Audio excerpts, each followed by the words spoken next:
live. And yeah, let us know if you're here in the chat. So first of all, we already have Dushan here. Or Maie Dushan. Hey, Dushan. Let us see if you can hear me, guys.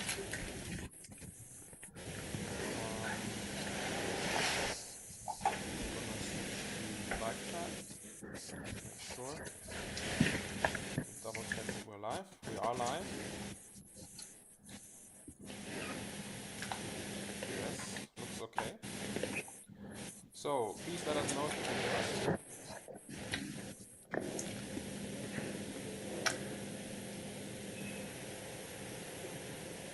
Should we quit the call, Ofenlicht? No, it's okay. I think I'm just maybe a little bit quiet. Maybe I'll have to speak into the microphone.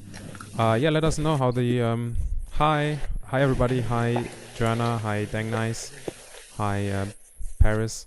Let us know how the audio is, please. We have to do an audio check live now, basically. Just for me, is there a way I can see you, or should I go on the YouTube thing to see? You're gonna have to go to YouTube if you want to see me. Sorry. And also, okay. I'll do. It's more. Hello, germs. All right, guys. That noise. That might be like the noise from Francois. Do you have what type of noise do you have? I lowered your gain a little bit. I hope it's better. Let us know in the chat. Can you hear me?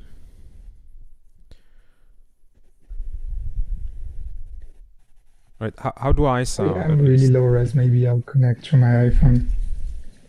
Yeah, we can try it. But the thing is, the more you move, the more it'll do the bitrate thing.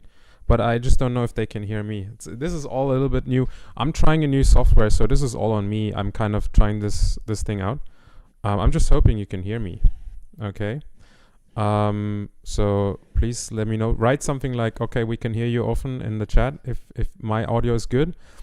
And if my audio is shit, then also write your audio is shit, please. I think for the most part it should be good. Better, okay, better is a start, but okay, I sound great. Am I too loud? I'll be about the same loudness.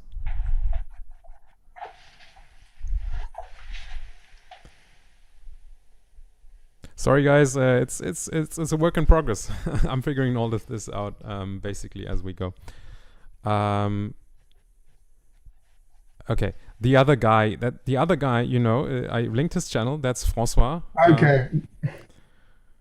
It looks good. I'll connect to my iPhone so you all hear me better. I'm coming back. All right, you're gonna change. They don't hear me. With the same link? Yeah. If it's better for, I'll try right now.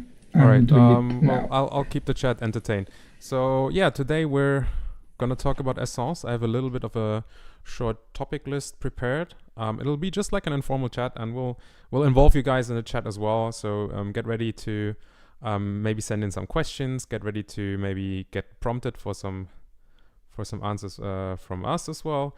So we're hoping to just have fun. And yeah, keep us updated on if there's anything wrong with the stream, and we'll make sure that we try to fix it as best as possible. And I'll be more prepared the next time for sure. I promise. Anyways, yeah, how's everybody doing? What's everybody wearing? I saw Dushan was wearing Iris Torrefi, which is the Iris coffee. Oh, you have to do landscape first before you join. You have to turn your phone sideways. You know what I mean? You have to turn your phone.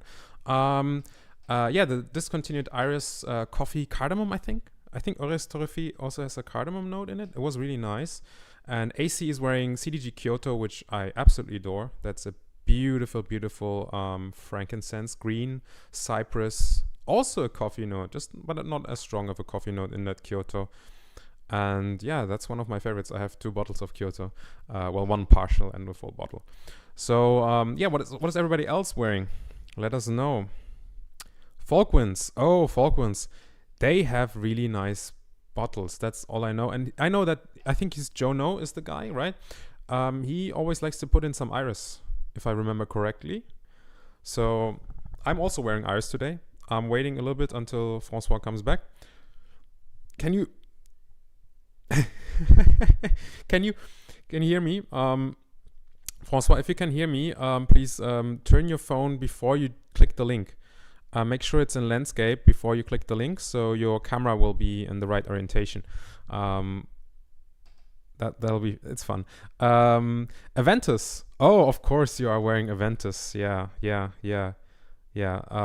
Great fragrance that. No, actually, I don't hate Aventus. I think of that DNA, I think Aventus is the best one, and it has actually got a really nice bergamot top note.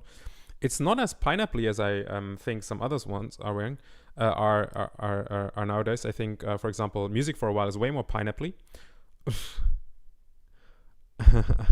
There's some sort of thing with the orientation. It's okay. I'm gonna keep reading the chat while we figure this out. Cartier Le Panthère by Joanna. Those have really beautiful bottles. Those Cartier Le Panthère bottles, they look a little bit like the Lalique bottles, right? Really beautiful with that panther. I almost bought a Panthère because of the bottle. Vincent is wearing Malus by Nobile 1942. Oh, I think Francois is... he has a couple of Nobiles that he enjoys. I have not tried very many of them. But they seem like a good classical brand, like Italian perfume, right? I think they have some like very good like classical styles.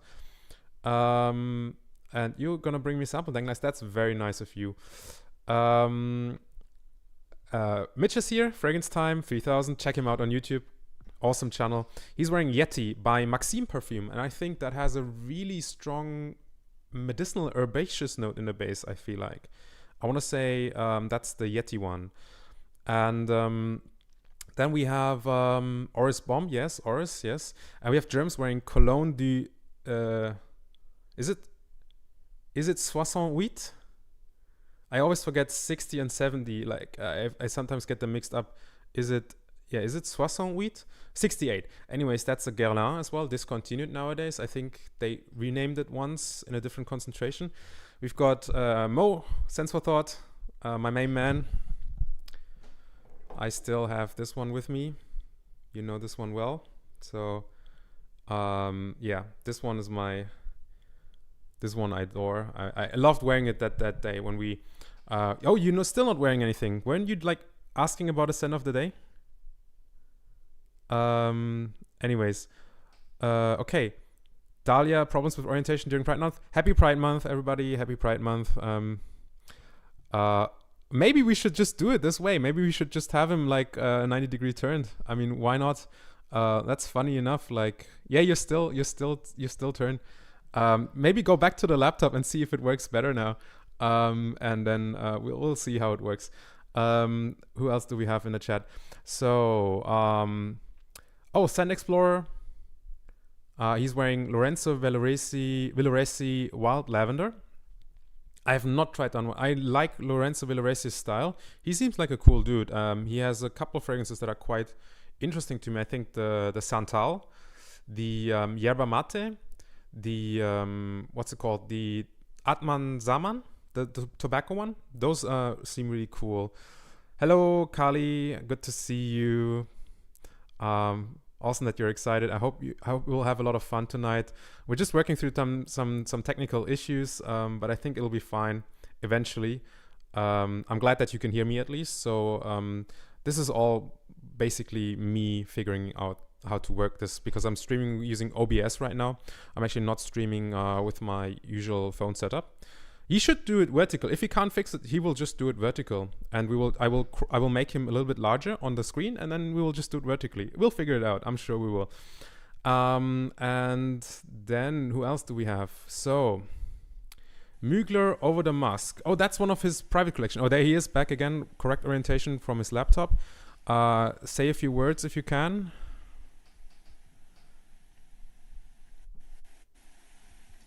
I'm trying to balance the mic. Yeah, we can hear you. It's gonna be maybe a little bit of noise in the back. Let me know if it's too bad, then I'll make sure to balance the levels a little bit. Who else do we have in chat? So Mugle of the Must, that's the private line from Mugle. I think are they still being made? I'm not sure. Nice bottles. Hello Luke, my guy Luke. I'm still looking forward to meeting you in Japan sometime. You know, we have to do it. Mo has nothing to wear. Oof. Well, somebody's gonna be a little bit cold. Taint Danish, hello. What's up? We can hear you. Can you hear me? I hear Taint you. Danish, I hope you can. Oof. It's bad? It's okay. I mean, you're just cutting out sometimes. We'll see how it goes. We've already said, like, if it's too bad, then you go back to your phone and we'll just stream you 90 degrees turned and everybody will just enjoy. And we'll make you a little bit bigger and you'll be on your side. And I think nobody will have an issue with that. I think people will like the unorthodox way of streaming. So let's try this for now. I'm still reading all the scent of the days. Xenia, Mediterranean. I've not tried any of the Xenias. They sound really good, especially the Iris one. I think, was it Florentine Iris? That was apparently really good. I've not tried. Maybe Francois has tried it. Citron Noir, that's the Hermès, I believe. No, I didn't try. You have not tried it? Okay. And yeah, so the Hermès Citron Noir. To be honest, not my favorite from the Hermès colognes, but I hope you enjoy it. It's quite smoky. And then who do we have? Oh yeah, Jumps. He's a huge fan of the Xenia. Is that John Holmes? Jesus, I don't even know who John Holmes is, but I don't know. Maybe it's Gerard Anthony. Hello, Scent Obsessive. Good to see you. We're amateurs, so you guys gonna be able to laugh at our technical issues. I think we might end up having one of our people be 90 degrees turned. So it's gonna be a very artistic, unconventional stream. Either way, we'll be fine. I do apologize, especially to Francois, our guest, because I did not do a great job setting this up. And I think if this will continue like this, I might just call him on Discord and just stream my screen instead, because I'm trying something else. I'm trying a different website. Video Ninja is what I'm trying to set up with him. So if that doesn't work, I might call him on Discord and then I will share my screen instead. And then we'll do it that way, because I do feel bad for having messed up the technical bits. Anyways, yeah, the Iris is so insanely overpriced on the secondary market. I've seen it, right? They want, what, like $700 or something like that? Insane amounts of money. Really crazy stuff. Gerard Anthony is everywhere. We're still looking for him. He you know, maybe there's a little bit of, there's a part of Gerard Anthony, yeah, ever present, watching over us, making sure that we're being okay. Okay, I mean, this is fine. Francois, just keep it this way. I'll be okay. I'll make you a little bit bigger. We'll see. And I think nobody will have an issue with this. So I'm gonna make you big. And just double check that your audio works, because I cannot hear you right now. Can you say something? Okay. I cannot hear you. That's an issue. What can I do? Are you enabled? Is your microphone enabled on your phone? Is it? The quality is actually beautiful, but it just can't hear you. As soon as oh wait, I can do this. Don't worry. Keep it this way. I will enable your audio on Discord, and then we'll be fine. Let me just do that real quick. And you can just speak to me via Discord, I think. Sorry, everybody. We're almost ready. 50 minutes in. Good warm-up, right? I mean, good warm-up. So, Francois, can you say something real quick? Just making sure. Is it possible for me to hear him on Discord?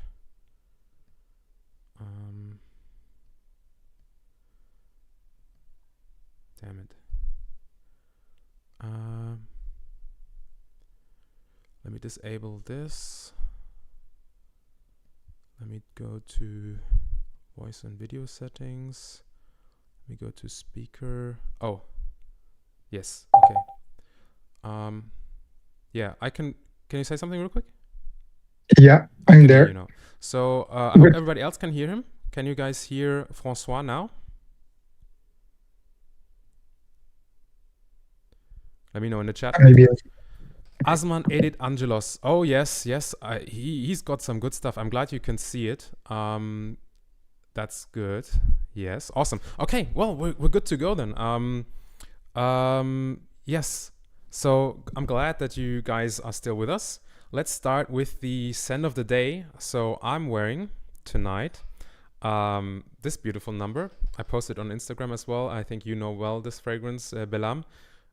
Have you smelled this one, François? I actually smelled it, and the only reason I didn't buy it was because I got gifted Musc des Sables. And Right. while I prefer Belam, I feel they play the same type of symphony.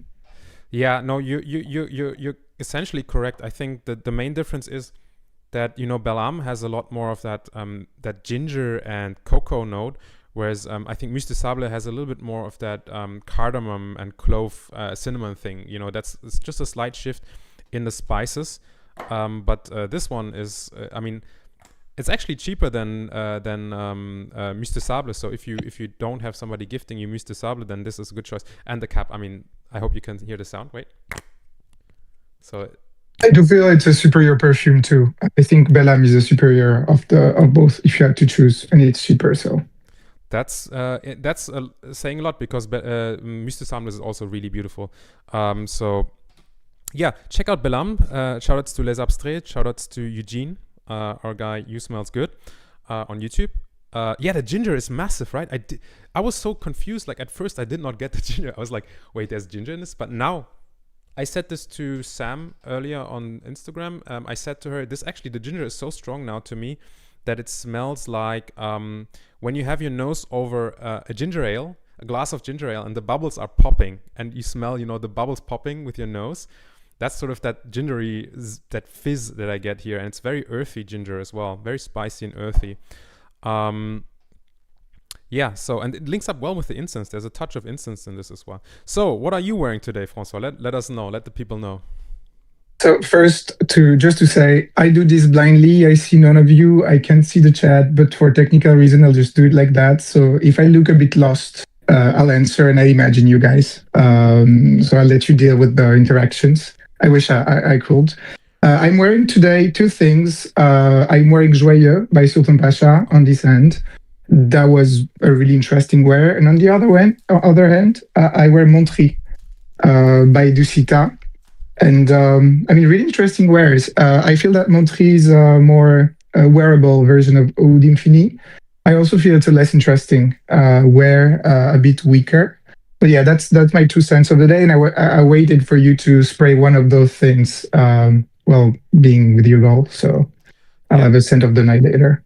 I have Montry as a sample here as well, so maybe I'll smell it together with you later and compare it to Oudh Infini, because I have both as a sample, luckily, thanks to Daniel. And Sultan Pasha, yes, I got some samples from you from Sultan Pasha, and I was thinking about maybe spraying Irisoir later, but I have to go and fetch it. So for the chat, can you not get your laptop to open the chat on the side, maybe? I'll try. I just hopefully I don't lose. I want the quality to be good, so that's why I'm playing low key on the. You can pause the stream and just look at the chat. The chat shouldn't be too much of a burden. But anyways, I've got a bunch of samples with me here as well, so we can chat and maybe smell some samples later. Yes. And yeah, I've prepared some topics. So just to let everybody know what we're going to talk about. So first of all, we're just going to talk very generally about, roughly about how we feel about Esxence as a recap. And then I wanted to do a big section on the best and the worst things at Esxence. Anything, it could be an experience, it could be a person, it could be a perfume. So we're going to really shoot sharply. We're going to have some bullets loaded in our magazines. And I think we can just be very honest about what we think, and we want to highlight the good, and also make sure that we let you know what negatives are there as well in the industry, because I think you deserve the honesty.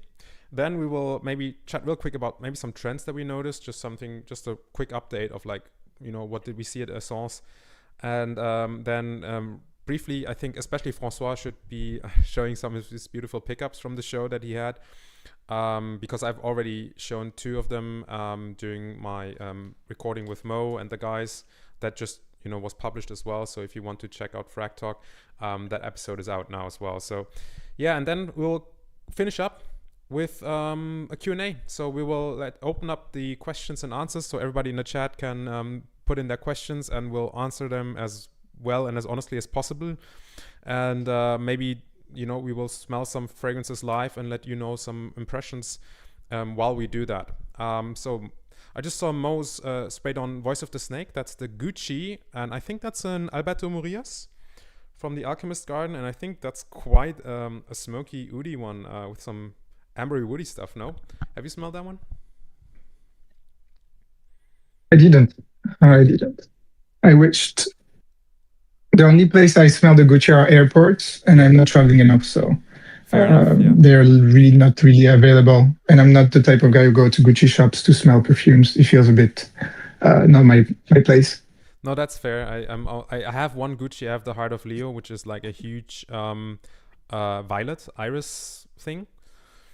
It's Ombre Nomade for hipsters. That's a good description. So, I mean, at least it's probably not as bad as Ombre Nomade, because Ombre Nomade is quite horrific as it wears longer. I think initially it's quite okay, but later on it's quite bad. Yes, so I hope we're still live. Let me double check. Yes, we are. Okay, awesome. Okay, let's start off with the first topic. I wanted to ask you, what were your general impressions for Esxence? Like, what did you come away with thinking about Esxence? Just like feelings, like straight from the heart. Was there anything that stuck out to you that encapsulates the whole experience, maybe? As we met in Paris Perfume Week, I think there is a fair comparison to do between the two. And the first thing I felt in Esxence is actually, I feel you discover brands better in Esxence, as the space you have to discover, maybe the amount of people there. And in the same time, Esxence is made in a way where you lose too much time. You actually have to go through all the bullshit brands to get to the interesting ones. So I have really mixed feelings on Esxence. And I was listening to you guys speaking with Seldomly, Mo, Luke, on what's the good one to do to discover new brands. I'd say after Esxence, I'm not sure I really loved it, but I can't wait to go back. It's a really interesting feeling I have for that. I don't know if you share that feeling. It's exhausting. And actually, I think I discovered 10 new brands when I wanted to discover 150. So I feel I kind of failed my Esxence too on that subject. Yeah, no, I totally feel you. I think, so when I went to Paris, I was still almost like daily taking like video clips, like thinking about content to post. I was like filming the stands and the fragrances and my favorites and actually like thinking about content. But Esxence was so overwhelming. I couldn't I didn't take any pictures, almost like I didn't take any videos. I don't have almost any video or picture content that I can show you. So I really have to rely on these sort of recaps this way. But I think it's nice because then I'm not like alone doing this thing, and I'm still working on the Paris recaps. I still haven't finished all of them. There's like still 2 or 3 videos coming up for Paris. I will do a full video of all the pickups that I have for Esxence at some point, but it's gonna take a little bit longer. But I'm not worried. I mean, the thing is, like, I was also like the same as you are. I'm looking back and like there's so many brands that I never got to, and I ended up like actually going back to my comfort zone. So I went to the same brands that like I was already checked out in Paris. So I went to Neela, I went to Les Indémodables, I went to, actually Les Indémodables, they weren't at Paris, but I also went to Parfum d'Empire, and like basically staying with those brands that are familiar, Isabelle Larignon, and I didn't actually check out that many new brands, but I don't really regret it. Like, I don't have any huge regrets because I was able to at least meet some new people, especially behind brands, check out some brands that I really, really enjoyed, and had a lot of long conversations with brand owners, with brand representatives, with perfumers, And that was amazing, like being able to really discover the people behind a brand, actually taking my time. Like I was literally standing at a stand for an hour or 2 hours sometimes, like in total, just chatting. And whereas in Paris I was like going from stand to stand, like I was basically spending like maybe 5 to 10 minutes at each stand. And besides maybe the Tuesday, I think was it the Tuesday? No, the second day. So I think that was Thursday, right? I think Wednesday was the first one and Thursday was the second one for Esxence. Or which, am I having it wrong? I don't remember. It's all a blur. Maybe you're. I don't know either. I didn't recover and I didn't rested a second after it, so I'm not the right person to ask about that. I think it was Wednesday, Thursday, Friday, and Saturday, and so the second day must have been Thursday. Thursday was the worst. The second day especially was the worst. It was so packed. The first day was okay.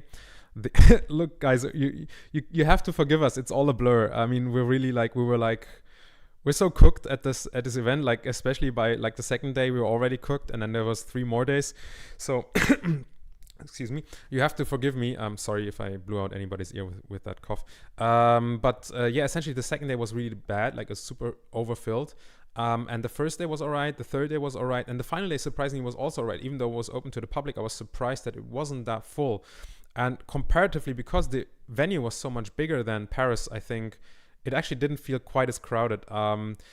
Yeah, I think Paris was like I had to push my way past people, and I think I will mention that later on with the worst things as well. And I will complain a little bit. I will be a little bit nasty maybe, but we'll leave that for later. So yeah, I mean overall, Esxence was a blur. It was exciting. We had some great experiences. We had some maybe not so great experiences. We have maybe some things that we think we did right, maybe some things that we will learn from the next time to tackle it a little bit differently. Do you think that's a fair assessment overall?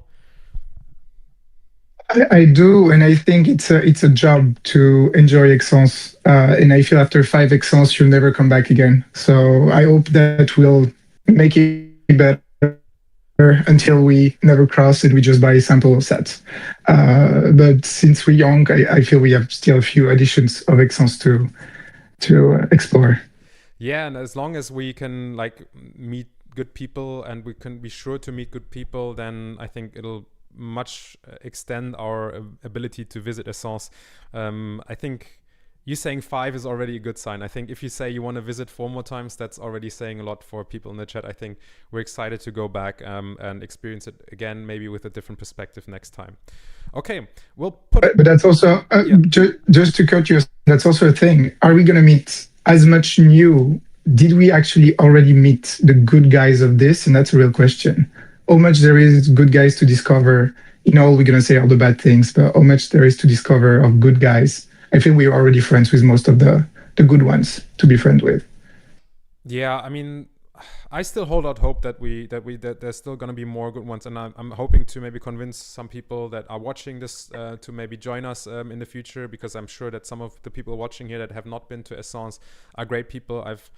I've generally super enjoyed like all the interactions in my comment sections, in other comment section on this sort of circle of YouTube channels. You know, the ones that are here present now watching, they will know which channels I'm talking about, and generally these people are really so far have been super pleasant. So maybe once they come join us as well, it'll be more fun, and maybe we can actually, you know, spend a little bit of time like going outside of the event, maybe go to like have some drinks after together as well, like Mo and the guys did, because I didn't actually go drinking with them a lot. I'm not a huge drinker, but I might make an exception next event. Okay, to put a cap on that, I think we will move on to the next one, which is going to be the main part and the most exciting part. So everybody, if you're still here, let us know that you're enjoying it. Let us know if you're not enjoying it as well. But now we will move on to the best versus the worst. So let's mention some of our absolute highlights, and let's mention some of our absolute lowlights. Put some people on blast, maybe just very gently, and maybe some brands, some perfumes as well. Maybe not even like maybe around the general time of Esxence as well. Like open it up a little bit. I'm gonna just start with maybe one of the best things. So one of the best things for me Yeah, coffee, lots of coffee for sure, Mo. Yeah, we drink a lot of coffee as well. Some of the best things. Okay, one of the best things okay, I have to mention Ulrich. So Ulrich Lang. Um, that's the guy. We both got some discovery sets from him. He was really an awesome human being. I think he was super nice. He was super open. He was super humble. His stand was like in a kind of chill area. It was right across Neela Vermeire. And yeah, he was actually, he had a lot of time, especially like some of the days where there were not many people with his stand, so we were almost like taking a breather at his stand just because we didn't have to deal with all these other people's. We have some fans of Apsu in the chat. We have somebody echoing the fact that there's good and bad sides that need to be highlighted. I think that's true because we can't just show the good sides. Anyways, I think Ulrich, so this is a sample set with 7. He actually has 9 fragrances, so there's 2 missing. One of them, I think, was your favorite, so I will let you talk about that one later. Unfortunately, we do not have a sample for that. But yeah, Ulrich Lang has been in this industry for basically 25 years. I mean, like his brand started, like his first fragrance released in 2003, but he probably had some stuff before that as well, like working on it already. So, I mean, 25 years in this industry probably, and he's released 9 fragrances, which I think is a really good quota because it's enough that he has a wide catalog, but it's also not overwhelming his customers with options. And I smelled through the whole catalog, and basically there was not a single one that I thought was bad. There was maybe a few that I thought were more interesting than the others. I guess my favorite is Apsu, which was mentioned in chat. That's a fresh green fragrance. It's absolutely beautiful. It's got like a cilantro note. It's got like a watery note. It's kind of musky, floral, and just like a beautiful green, watery, fresh fragrance for summer. I would say my top 3 is going to be Apsu, Nightscape, and Anwer for me. But close 4th is going to be your favorite. So yeah, what do you think about Ulrich Lang? I really liked it. I just feel that when we smell with Mo was really close to Brutus from Orto Parisi, which was fun because Ulrich's style is really different. So I'd say a more palatable and polite Brutus or Heritage, or call it the way that kind of DNA. I think it's really smart niche. I think also it's really wearable niche. It's really well crafted. Yet I need to get in really to fall in love with it. I think they're mostly growers, but their perfume, I see myself wearing more than things I really love because they're just really good utilitarian perfume. And Apsu is really beautiful. I'm just smelling it right now. It's gorgeous. So still interest is growing for his perfume, but himself make you love it even more. I mean, the most picture I have from Esxence is him taking us in picture. So he's really lovely guy, and with someone important too that we both love. Maybe you want to talk about who we met through him. We can do. I think first of all, the one that you were talking about with Mo was Nightscape, the patchouli one. That was the one that you were talking about. I guess so. I still don't. I'm still not sure. Another one I prefer is Aperture. That I think is a really sexy, musky thing. Yes. That's for sure. But yeah, I still have to find which one we smelt with Mo. I guess it's this one. Yeah. I want to say it's Nightscape. Nightscape is this patchouli fragrance, and it's about like it's basically the nightscape of New York City. So to me, it's that sort of going out in New York City at night, maybe a jazz club, very classy, very nice patchouli fragrance. I mean, I get what you mean. It does vaguely remind me of L'Instant de Galin. I mean, when I smell it now, and I think I totally get that. So that's why you also mentioned the Orto Parisi, the Brutus, which is also like inspired. More Heritage, and you'll smell Heritage or you smell Brutus. It's really that DNA, but close to the CGMS type DNA. So I was like really, I'm not expecting to smell something that's similar in this line. Everything is so unique. That was the maybe con with the whole line for now. Yeah, I guess because it's such a straight patchouli, it does really conjure up those things. I think there's some subtle differences with this one. It does smell maybe a little bit more modern, maybe a little bit more. I mean, a little bit less, a little bit smoother. Maybe I want to say a little bit more luminous, even though it's dark. I think this has got an airy quality, but it does have like all of that classic patchouli thing. I mean, It has the earthiness, it has the chocolatiness, for sure. But I think it's a great patchouli fragrances, and I really want to get myself a bottle at some point. And Envers as well. Envers is like somewhere between a fougere and a chypre. It's kind of soapy, but again, like this sort of really nice interpretation of that style for Envers. And maybe you should just open up a little bit more about Aperture. So Aperture is one of his fragrances that actually I think right now is almost out of stock. Like in most places, he doesn't produce a lot of them. Apparently, it must have not been a great seller, but we really loved it. Like I think all of us loved it, and I think Luke as well in chat, he also loved the Aperture. Also from the name, I mean, Aperture is a reference to photography, and I think it was a collaboration with an artist, with a photographer. So yeah, maybe you can tell the people a little bit what you think about Aperture. To me, it's a style of perfume I really love. So it's a powdery thing, because I'm not sure if it's iris or violet, but it's that kind of second skin. But what's interesting behind is there is that animalis base that you can find in Kouros, but so perfectly dosed that it's not vulgar. It's really sexy.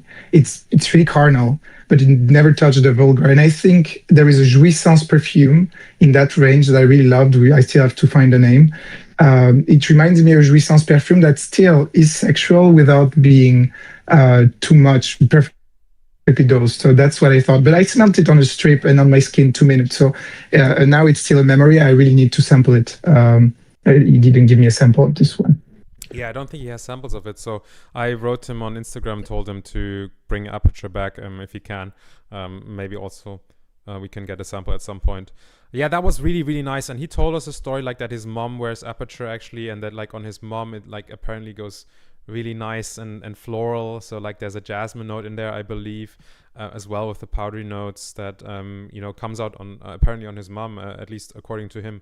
And she really likes how elegant it is. And he says like this is like an animalic fragrance, but he would totally wear it with a suit, like dressed up, just to be like super classy, but wear this sort of slightly sensual thing. And yeah, I really loved it. So I think Aperture is definitely a standout. For me, I would have to wear it more on skin to know if I want a full bottle, but I probably will like want one eventually. Okay, that's Ulrich. Maybe you can now tell us one of your highlights. So what's one of your highlights of the show? Maybe one of the things that there is one in common, but I like sometimes to try the same or buy the same thing you do as a friendship thing. I think in those kind of events, it's always good to keep a common memory with people.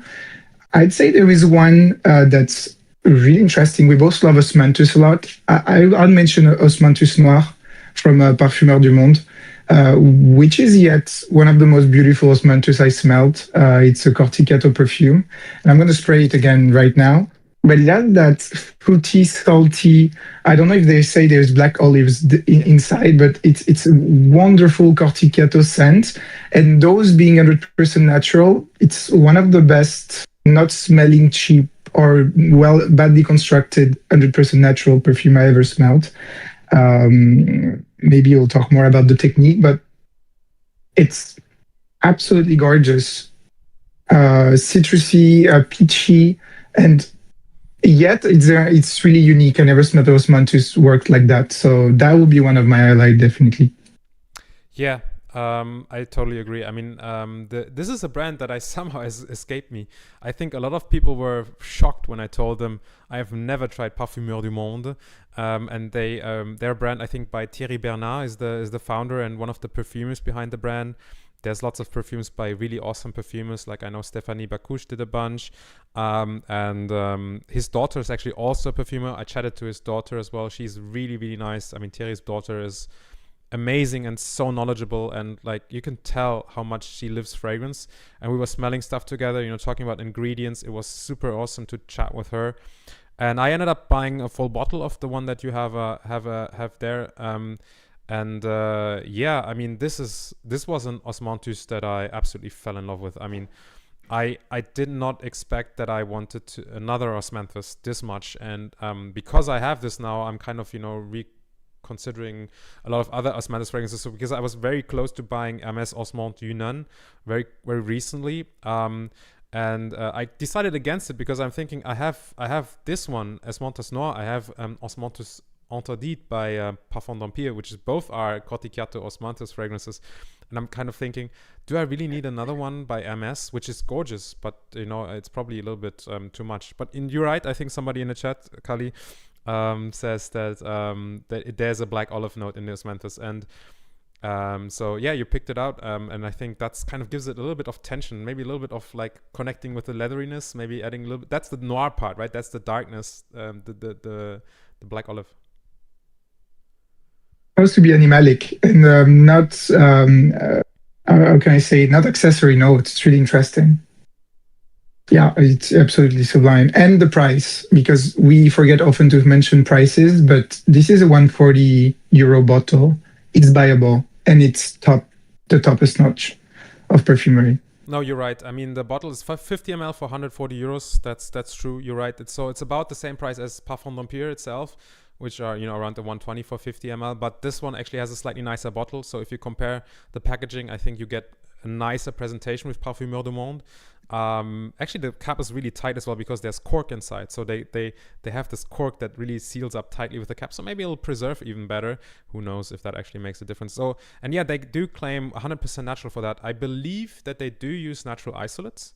So, for example, you will have compounds such as linalool that are part of lavender or bergamot, or pinene, limonene, those sorts of like natural isolates. Even coumarin, which is a natural isolate. So I believe they do use isolates. Somebody correct me if I'm wrong there. That's at least what I got from talking to them. But still, I mean, that doesn't make them not natural because, of course, these are now natural compounds. And as you said, this one has a beautiful lift. And to create this sort of airy lift without using ambroxan or hedione is really, really tough. I mean, they may be able to use some salicylates, some other floral compounds, isolates that you can use to lift that, maybe some jasmine as well. And it smells like jasmine, definitely. Yeah, I think they use a lot of jasmine because they don't use hedione, so they have to, use actual jasmine or maybe some jasmine isolates as well. So yeah, beautifully crafted. And I mean, Marc-Antoine, that's another highlight. I guess we can talk about Marc-Antoine himself later on. Yeah. So I wanna maybe move on. We'll just go back and forth. We'll go to a low light now, and I will start off with a low light. I think for me a low light was I have to say some of the louder stands. I think I was kind of bothered. This is something that you could easily tell me, yeah, just walk past it, just don't care. Why do you care? But there's a lot of stands that are very loud, very central to that sort of main path, that main aisle. I will name some. I think we've talked about them before. So there was Fugazzi, there was Born to Stand Out, there was New Notes, there was Jal was a pain. Yeah. There was, I think, what's the name? Spirit of Dubai was kind of central as well. So these sort of brands, they have such strong fragrances, and one of them, I think, Fugazzi, almost had like a nightclub going on, which is like kind of, to me, obnoxious, right at the entrance area. Their perfumes are so full of synthetics that you already go in and you get hit with it, and so you can't even escape it. And then they hand out the bags to everybody, so you have like walking billboards everywhere, which, to be fair, I mean, I guess it's a great marketing strategy. I mean, it's absolutely smart, super smart, because those bags cost them nothing, and then everybody was walking around with it, taking pictures. They're all in that social media content, so everybody's like having a Born to Stand Out or a Fugazzi bag. Yeah, I mean, they did it very smartly, and I think they had probably a very, very successful show. But on the other hand, I guess my sort of grumpy old side was a little bit off-put by having to walk past them every time I went inside the show. So that's one where I will get myself in hot water, I guess, and mention these brands. But on the other side, I mean, I totally get it. They are very much successful financially, and it's working for them. So whatever they're doing, they're probably going to keep doing it because it works. But yeah, for my grumpy nerdy side, I guess... yes, I did not super appreciate that sort of loud, bodacious. And sorry, we can say something. It's interesting because this event is definitely for professionals. So I feel this was a way to show domination not on the public that could enjoy or could be interested in some kind of events like this. This show like humiliation, like look at how much money we can put in some events that's only for you other professionals. And so I expected this in Paris Perfume Week for the public, and it was only for professional. They will have the stripper while the pro were there. And I mean, a stripper first at, was it, what was the brand of the stripper? The nightclub you said. But yeah, you don't expect this in a private event because Esxence is a private event. So it's really particular. And that shows a bit of the dirty part of Esxence Yeah, it's in this definitely industry. the full on, the full on commercial, full on capitalist side of like the industry that you got hit with there, and you couldn't avoid it. I mean, I guess, like I said, most people will just walk past it and forget about it. But I thought it was definitely one of the things that stuck out for me, and I wanted to mention it anyways. So having said that, what's one of the worst things for you, like in general, like maybe a perfume as well, or a brand, or you don't have to name a brand name, or just general, like some sort of organizational thing, something about the organization? Yeah. I mean, noticing the lack of love of perfume there. I mean, perfume is a big money grab. A lot of brands try to get in that way, and I'll say that's the common pollution of so many actors that will not survive and pay a lot of money to be there. I think the curation, even though it's for professional, the curation was lacking. It feels like we could together buy a kilo of fermented Osmanthus, put it in a bottle, and appear there. Which, okay, cool for us, but then it shows how much bad intentional people could be there. I think, yeah, the curation. If it was a really interesting pro event, they should care about who is showing their brand. And I feel there is no selection at all, like absolutely not. That might be one of my biggest negative part. Yeah, I agree, and that's something, if you today, just Darius Persolace, he posted an article on his Substack. You guys can check it out. Maybe I'll link it in the description later on after the VOD is published. But he basically commented about like, what he would ideally want to see from Esxence. So this is like his dreams, and he said he wanted curation of the brands. He said he wanted the same size stands for everybody, so nobody could pay to have a bigger stand. And he said he wanted, people to be kept in line, to not be rude. Like the visitors as well. So, and I think I agree. Like I've uploaded this video about like those matières premières and initial releases recently, where I basically had a little bit of a rant about the state of the industry and the cynicism. I think the word that comes to mind is cynicism. So fragrances that are super cheap, that are super synthetic, that are not very well crafted, there's not a lot of work behind it. Even if it's a cheap formula, I mean, if you worked on this formula for like a year and it's a cheap formula, but it's amazing, it's artistic, it's unique, then I respect it. I think you should be able to sell it for a lot. But that's not the case. I mean, these people, they take the same base, mix it with slightly different ingredients, and put it out and put a huge price tag on it, do like huge marketing, and it's not great perfume. On the other hand, this is a hard thing because it depends on the customer, right? What does the customer want and how educated is the customer? So I think we right now, even like us, this community, talking to people, and having these sort of talks is basically our contribution, without patting ourselves too much on the back, but to maybe keep some spotlight on the more interesting good brands. So yeah, I mean, totally, I agree with that, everything that you said, that's a very important thing. So let's do one more good thing and one more bad thing, and then maybe we'll see if we have time for another round. Otherwise, we will move on. So I think another good thing for me. What's another good thing?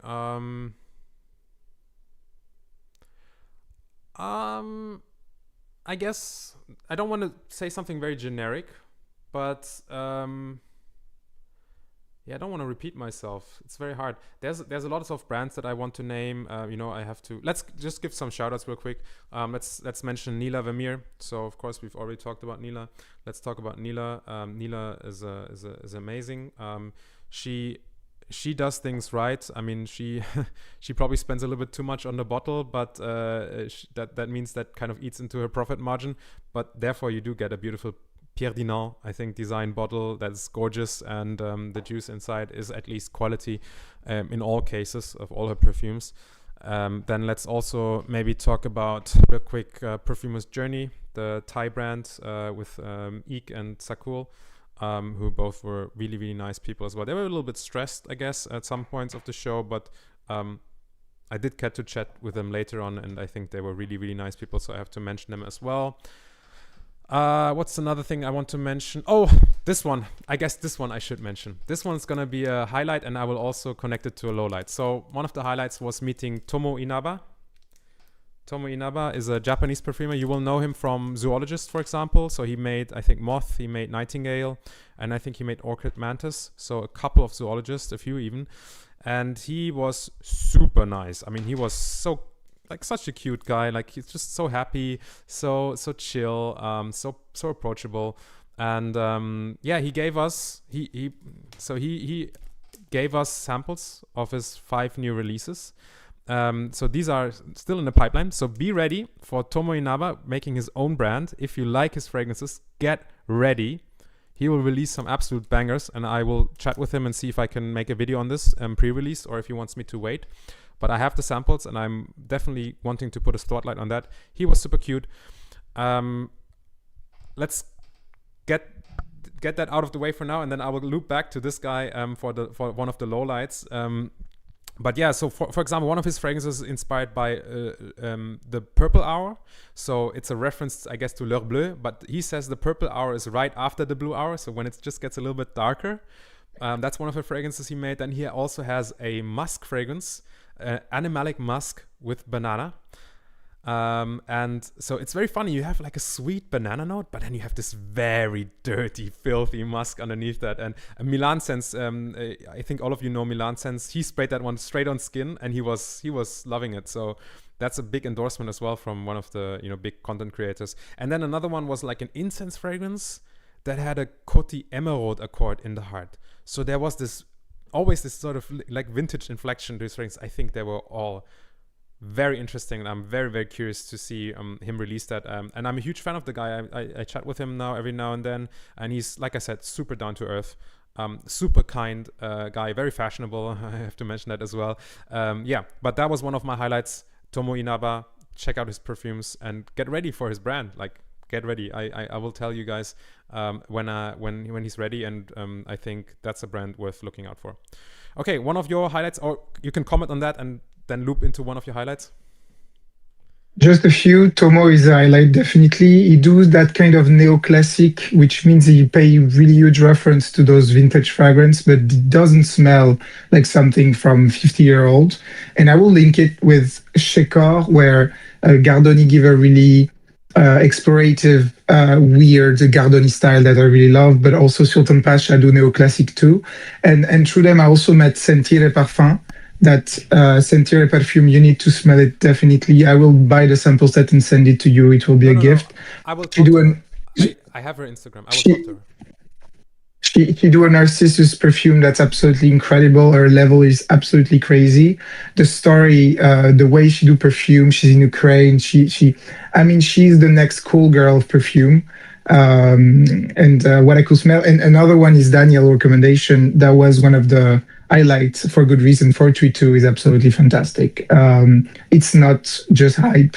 The guy is cool. The perfume, you could say it's artisanal, but it's so refreshing to smell those with the defect and the quality they have. The Deer Musk I'm not okay with, but that was absolutely delicious to smell.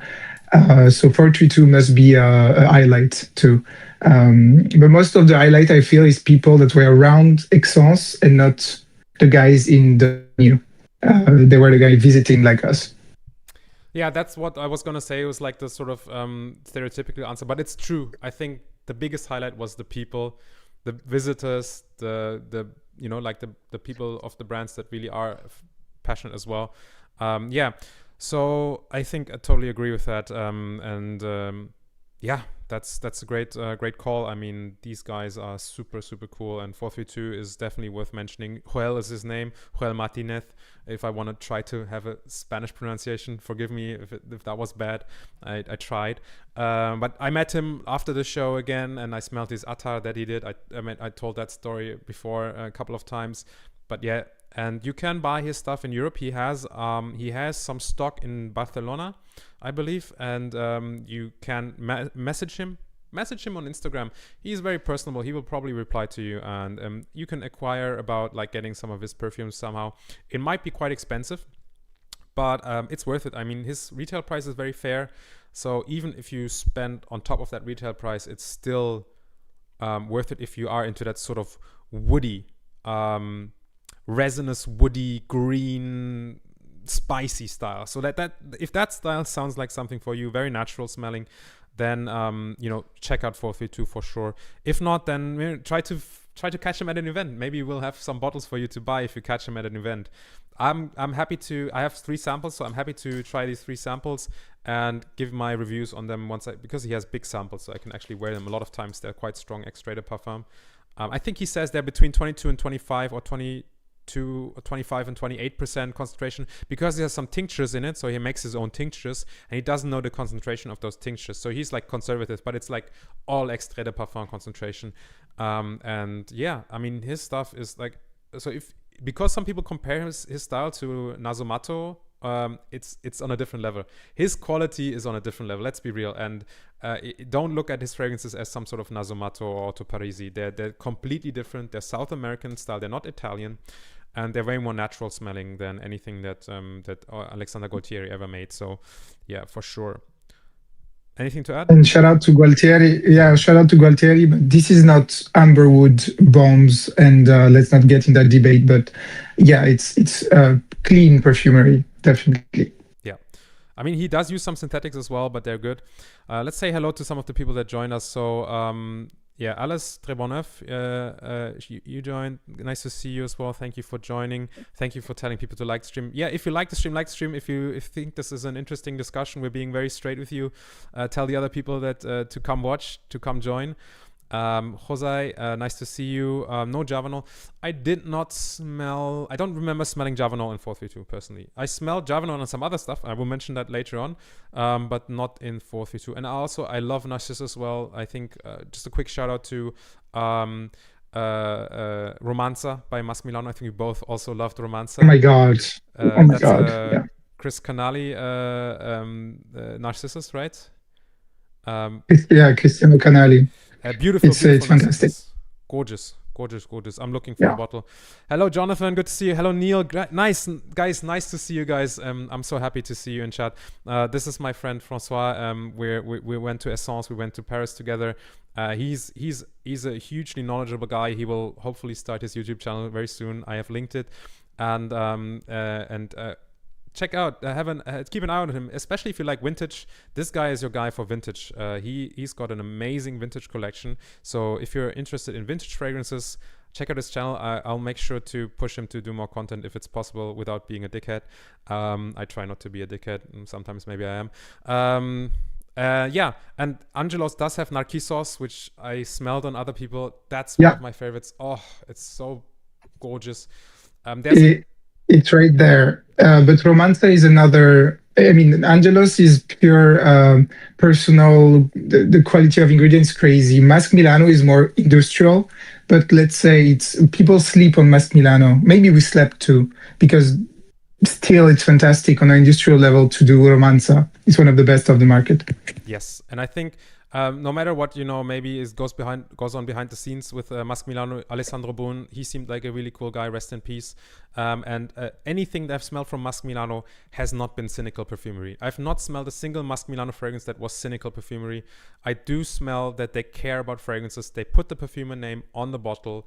They give them the budget for a good formula. And I mean, good, like, you know, relatively speaking. It's not like crazy, maybe 2,000 euros a kilo formulas, but they're solid formulas. Yeah, I mean, totally. If you want that sort of niche but still polished style, then Mas Milano is great. I can only recommend them. Yeah, and then what else do we have joining? Oh, Alex. Hello, Alex. Good to see you. Woodpecker Perfumes. Woodpecker Perfumes on Instagram. Check them out. They are amazing people. I think those another two human beings that I met this year that I'm like, that, you know, renews my faith in humanity and in perfume. So yeah, check out Woodpecker Perfumes if you haven't already. Great guys and great guy and gal, to be quite precise. Yeah, and then who else do we have? Oh yeah, Neil says, okay, well, maybe, you know, I think, yeah, I am a snob, you know. I try my best, you know. I try my best not to be bad, but you know, we can always learn. Tabak Taboo is my favorite. Tabak Taboo. I wore a lot of Tabak Taboo as well recently. I love it. I have a sample somewhere here. I wore it just recently as well. Tabak Taboo is one of my favorite Parfum d'Empire. I think you have a bottle as well, right? We both have a 2022. I do, and the problem with it is I think it's Narcissus, because I read in Le Nez magazine that it's a Narcissus, and I don't go through Tabak Taboo that way. My problem is I can't wear it. So it's one of the perfume I love. I think I'm not a man enough to wear Tabak Taboo. This is bold, but it's absolutely beautiful. But I sprayed it 5 times last year, I think. I will spray it right now just to smell, because I love it. Oh, fucking hell. Fuck. It's one of the best tobacco. Like objectively, it's not a smoked tobacco, but it's one of the most intense tobacco notes. Drying leaf, cigar. Yeah, obnoxious though. I mean, it's really sexy, and at the same time, it's a different Gualtieri style thing.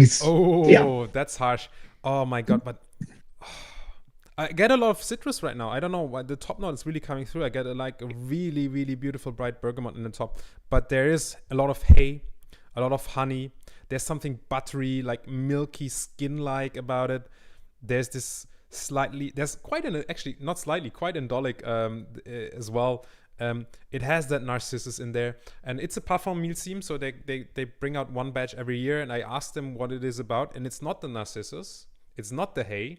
There's actually apparently an extract of wild plants that they gather from Corsica that makes it a Milsim perfume. So fun fact for you guys, I don't think a lot of people know why Tabak Taboo is Milsim. Now you do. So that's a secret fact between us. So yeah, bonus for you. It's so good. Dang Night, man, I really need to try Masoud. It's been so long on my wish list. I really need to order. They look so really, really good. Yeah, I've heard about them. Apparently, they're very, very high quality oud. Papillon, incredible. Okay, I think you have 3 papillons. You told me about it. That's Kali saying that. And favorite Mas Milan is Reflection. I have Reflection. I will wear Reflection in summer. Reflection is a man perfume. I think Alexander Lee. I think did it. Alex Lee. And it's mimosa, and it's cardamom, and it's cedar wood, and it has the jungle essence cardamom in the top, which is like fantastic cardamom. Yeah, Extra Virgo. Oh, that's the one that Daniel mentioned in his video. And when I listened to his description, I was like, I should have tried that. Like, I was like upset with myself that I've never tried Extra Virgo. The coffee one sounds great. Yeah, I did not get to try Extra Virgo, unfortunately. And I did a little corruption to Corin because he has some samples. So I had to ask him if he can send me some. So I have to send him a care package in exchange. But I'm so excited to smell Extra Virgo. But we didn't went to they were not in the venue. Yeah. And that's also what I regret, is giving too much time to the venue, to the most already known brands, and missing Gigi Day. And maybe you tried the new Gigi Day with Chrysanthemum? Yeah, I tried it. How is it? Because I'm so excited. I was about to blind buy. It's good. It's probably my favorite Gigi Day, at least from first impressions. Yeah. So Gigi Day, that one was surprisingly, I think it had like a surprisingly edgy feel. I was thinking, oh, this is going to be super smooth. But no, it's like a lot of power. There's something smoky in there, something strong. I mean, I really like the way that they blend the roughness with the smooth parts. It's very well done, that GGD. I only smelled it briefly, but I was impressed by what I smelled. Somebody's about to buy Romanza. Make sure you don't pay retail for Musk Milano. It's $70 in France. You can get it $70 on discounter, and that's hell of a deal. Or 30, like Ofenlicht, he gets the best deal, but 70 is still free for Romanza. Yeah, so Romanza for 70, even for 35 ml, it's Extrait de Parfum.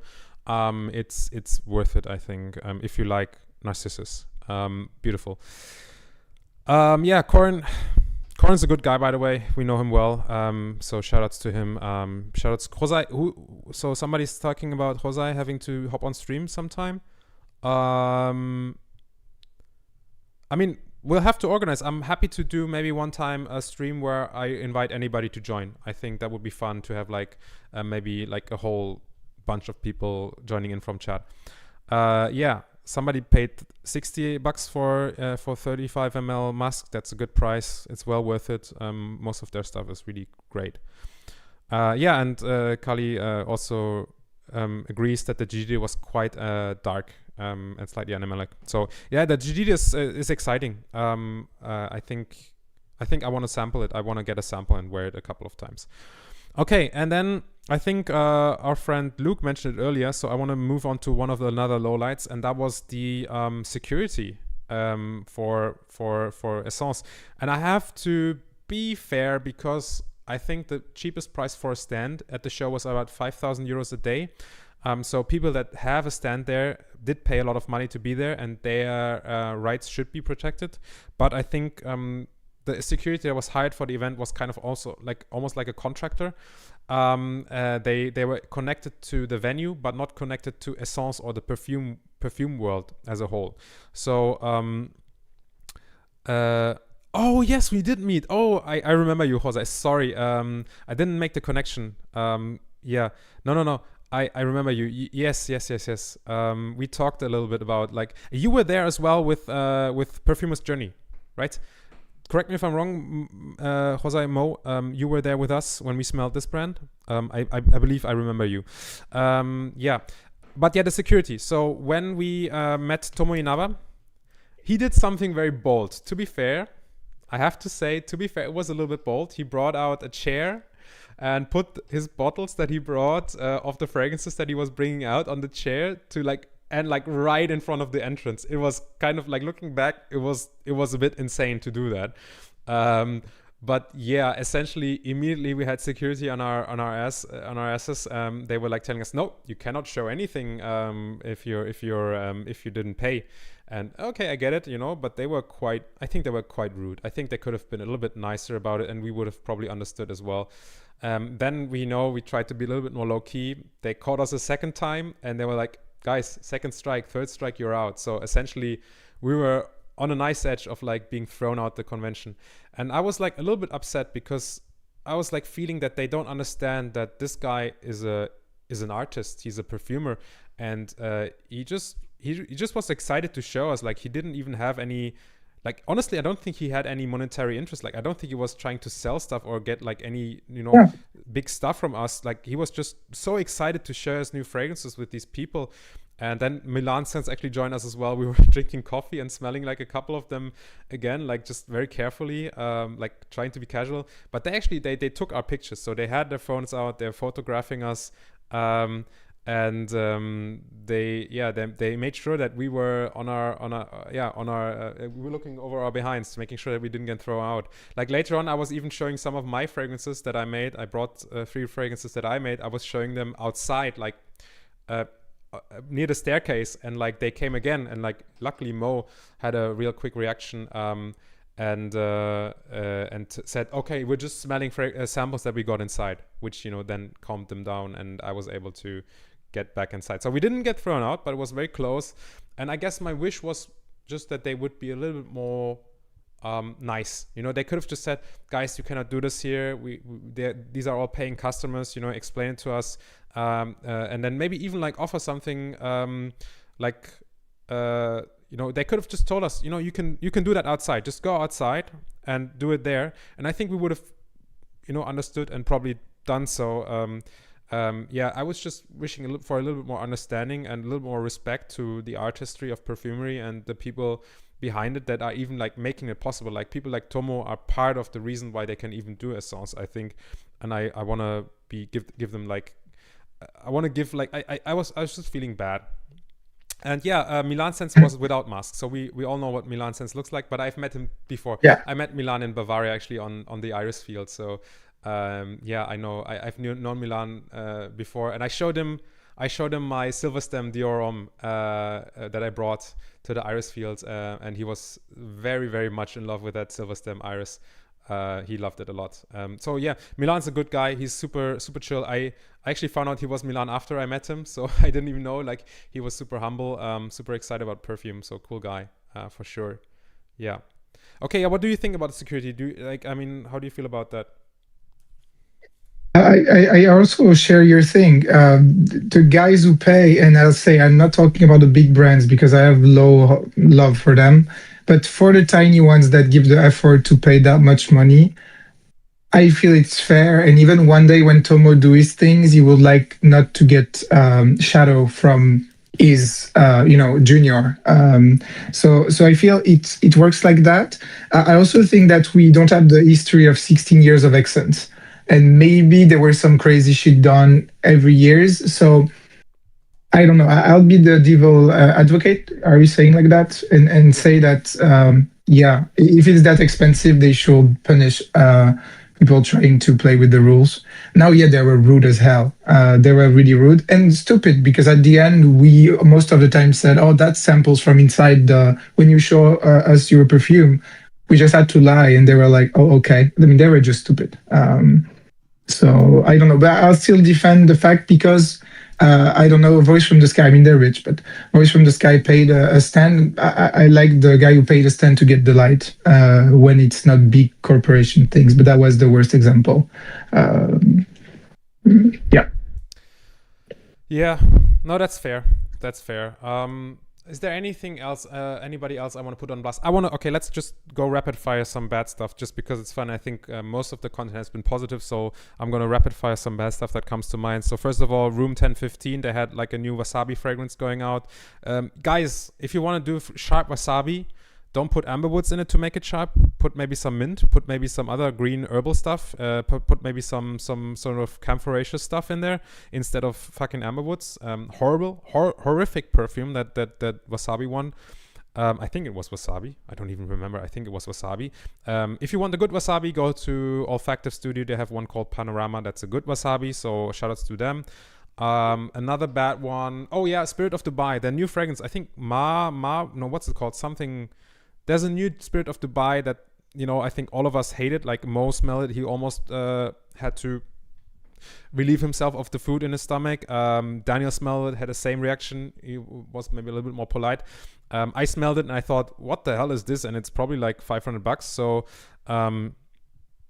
sorry, that Spirit of Dubai is horrific. Then what else? The delicious Micodelirio that we can include in that kind of is delicious, right? Yes. Let's talk about that real quick. So Micodelirio, that's a release that came out maybe basically side by side with Esxence, but he wasn't at Esxence. That's a new Nasomatto with that sort of weird trypophobia cap. I made the mistake of going to shop to try it for you guys. So I'm basically sacrificing myself for the love of the game. And I went to shop and I sprayed it 7 times on me, which is at least 7 times too many. I had to deal with that for about 36 hours, even through a shower. I was still getting whiffs of that amber woody base. So the top is actually kind of okay. It's like green, piney, galbanum maybe, some sort of pine resin.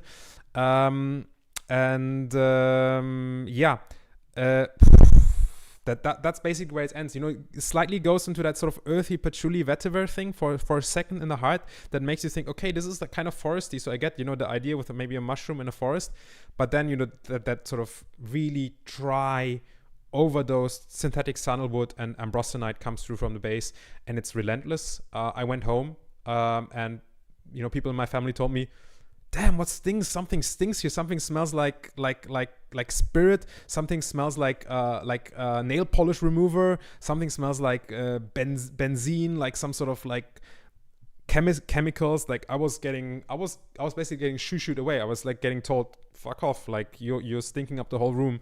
I had a blotter as well, and the blotter is still in my room because I wanted to keep it for the video, and it's still stinking up my room after 4 days. Alex, good to see you. Thank you for stopping by. Love you guys. I think you're doing it right. Yeah, keep doing you, and I will keep supporting you. And I thank you so much for your support as well. I'm glad you enjoyed Parfum d'Empire. I'm super happy to introduce that brand to anybody, and I loved how much time you gave it as well. So yeah, thank you guys for stopping by. Hello, by the way, Sean, Mr. Saga, good to see you as well. That's my guy. I hope to meet you sometime. Yeah, Micodelirio, awful perfume. Just way too much in that base. I just think it's horrific. It's just too much, the base. I mean, if they cut it short, like if it was like a 4-hour fragrance, I was like, okay, yeah, sure. But no, it's not. I mean, with 60% of synthetic, like the hugest synthetic of the market combined, you will get 25 hours of longevity. His Valium gave me the same thing.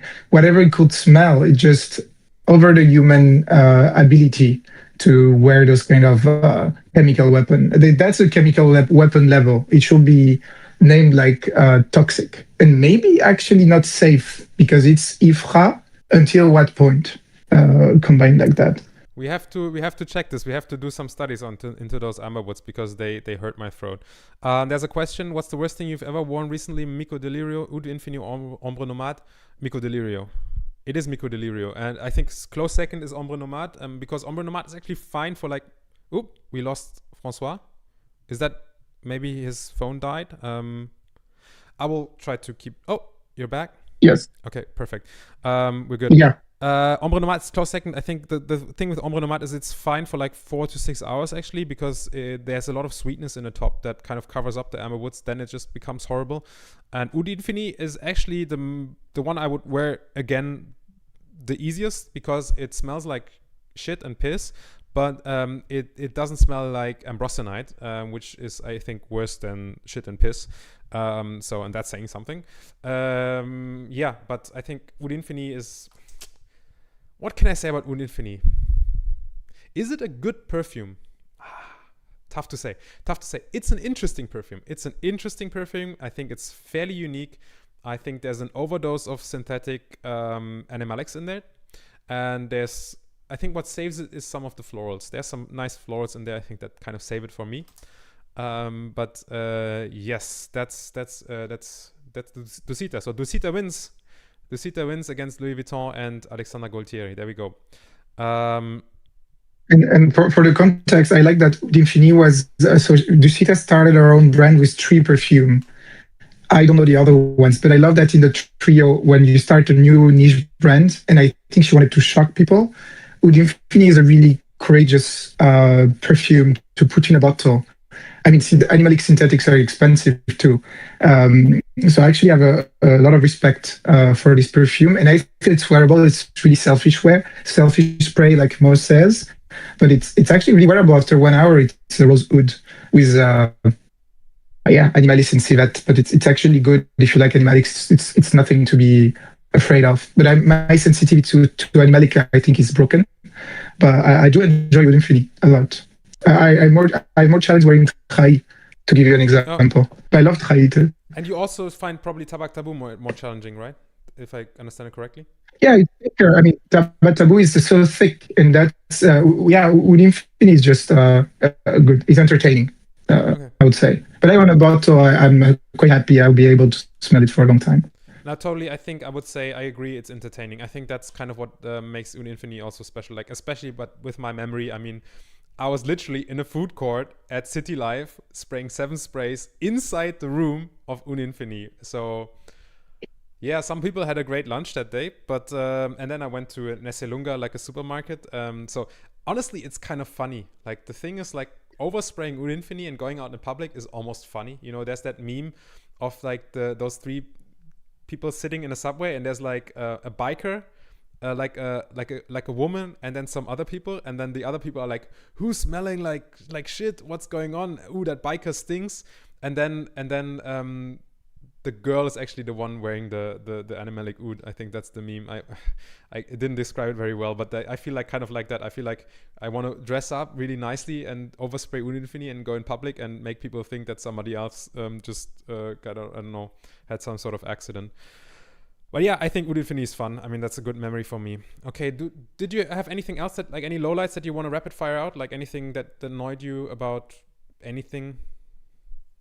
I'm trying to think. I think I'm the low light because I actually no, but wait, I'm not going to explain. I actually missed so many things I would like to smell, and I feel I kind of wish to rewind time and spend a little less time somewhere to not miss the JJD. To Amina was a highlight too. It was quite good and interesting. While they actually lie about their wood being pure, but that's another story. But yeah, allegedly, for all legal purposes, allegedly they lie. We don't have any GCMS. I asked the papers. They were like, "Oh no, we're not going to provide the paper." I'm like, "Bro, you sell real oud. If your oud is pure, you should be like, oh yeah, we have the paper. That's the pure oud." And there we wonder. There are wonderful oils, but the fact he was so stressing and sweating when I asked for the paper, I was like, oh, bro, your quality is good, just don't lie. In the brand, I mean, it's honesty. So I'm like, I hope they don't. But they were really shy about law, I would say, when it's about proving they sell the real stuff. Yeah. But yeah, I would say, no, actually, it's quite positive thing. Maybe I would say many things like mental health in the perfume industry, a lot of big egos, but then it won't ruin the experience. Overall, you have to expect that it's really creative stuff. It's really people that do it and they put their life and energy into it. And then you get what you get when you meet them. When they're lovely, they are. When they're not, put your seatbelt on. For that. Yeah, I guess. I guess you're right. I mean, I want to say maybe one of the lowlights was Bujairami having a huge stand in the show. I don't like to see that personally. I don't remember the name. There was a Saudi Arabian brand there that served us coffee that was way too hot. Maybe it was our fault to drink it so quickly, but their fragrances were just very mediocre. Very boring. You know, I think one of the lowlights, I guess, if you want to connect it to the trends, one of the lowlights was too many unnecessary fragrances being released. Too many fragrances being released that don't have to be, you know, they just don't add anything. They don't add anything. They're too expensive. They're too boring. They're too unimaginative. They're living on, you know, this sort of dream of like, okay, if we market this correctly, then we can make it. So a lot of really unnecessary fragrance releases. I think that's also what makes it overwhelming. It was so diluted. We didn't check out many brands because it was so overwhelming, because a lot of brands were just showing boring stuff. I mean, a lot of brands really, like, you go there and you smell maybe a few of them and it's like, okay, this is shit. This one I've smelled before, it's all right. This one is all right, but we don't need it. There's too many of those brands. I think that's just it's just too many things, and I think, you know, that's where I loop back around to like people like Ulrich Lang who like don't do that thing to people, and it's like maybe just think a little bit more about what brands and what sort of fragrances you release. Yeah. And some creation are just the communication is bad, the perfumes smell unprofessional, and you really feel that the guy behind don't even have a clue on what, I won't say good perfumery, it's subjective, but on some correctly crafted perfumery should look like. And that's the more shocking. I smelled, they used to give samples sometime, a brand you don't care. They give you a sample. When you smell it, just like, this is off. Like, this is not even an idea. You just smell like I feel like a student of perfumery will do better. I feel that the creation you show me, were crafted with more love, and, you know, just with this, they don't smell off. And I can't imagine they have 5K unit of each product in bottles, and this is the juice. And I'm like, what the fuck? Yeah. How is it even possible? Yeah. So Yeah. So that's... And Rubini, I light on Rubini. Rubini is becoming a bit more commercial, but I mean, they did the good things for a long time, and I really enjoyed the last one. I think this is a good summer scent, creative, etc. I'm sure you smelled it. It's quite wonderful. I have not smelled it. I'm still waiting to record a video on it. But I like the name. I think l'autre mer, which is like l'autre, like the other sea as well. I think it's like a wordplay. I think it's very, very cute, the name. It sounds very interesting, and I think yeah, I want to check it out. It's a mixed wordplay, because even though I understand where you wanted to go, it doesn't work. But the perfume, and if you're the one making the wordplay working, so that's fine. And the perfume is, yeah. Oh, you should do a blue scent today, while keeping it niche. Okay. Yeah, it's wonderful to make a blue scent that's niche. Yeah, and Kali also just mentioned Ulrich Lang, who does it right. Yeah, funny.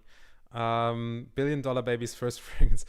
I don't even know which one that would be. Which one would, like, maybe a Spirit of Dubai or something like that? I don't know, like some sort of expensive, overpriced packaging thing.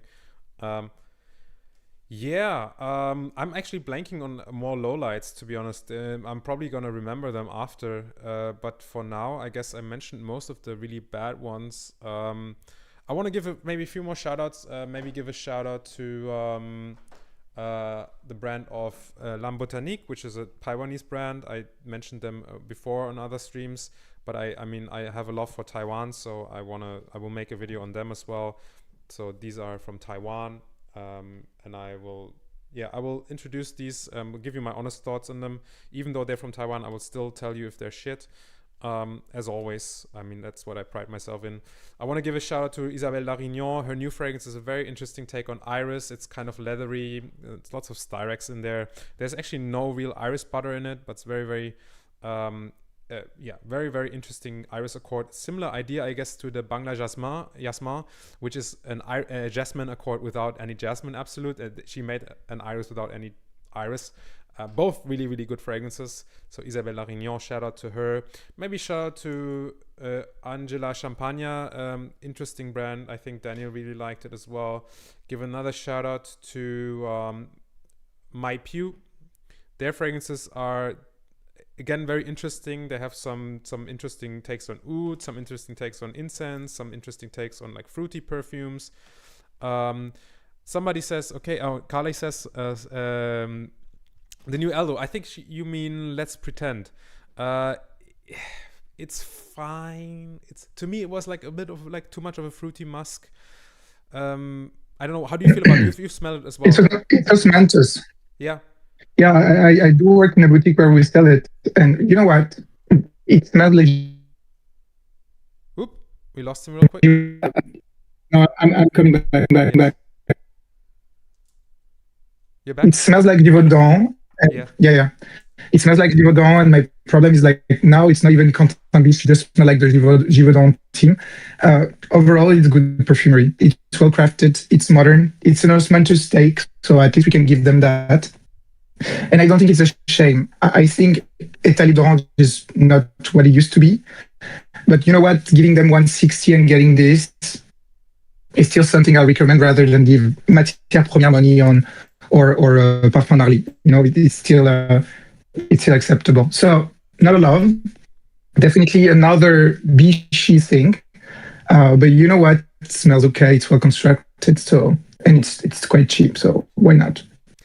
It's definitely, I thought it was fine. I wish I could have gotten a little bit more leatheriness. I would have loved a little bit more leathery, maybe slightly animalic stuff to it, but it kind of makes sense. I mean, Osmanthus, they probably, like, let's be honest, I think they might be thinking of the Chinese market, and I think the way they crafted this fragrance, it will sell on the Chinese market.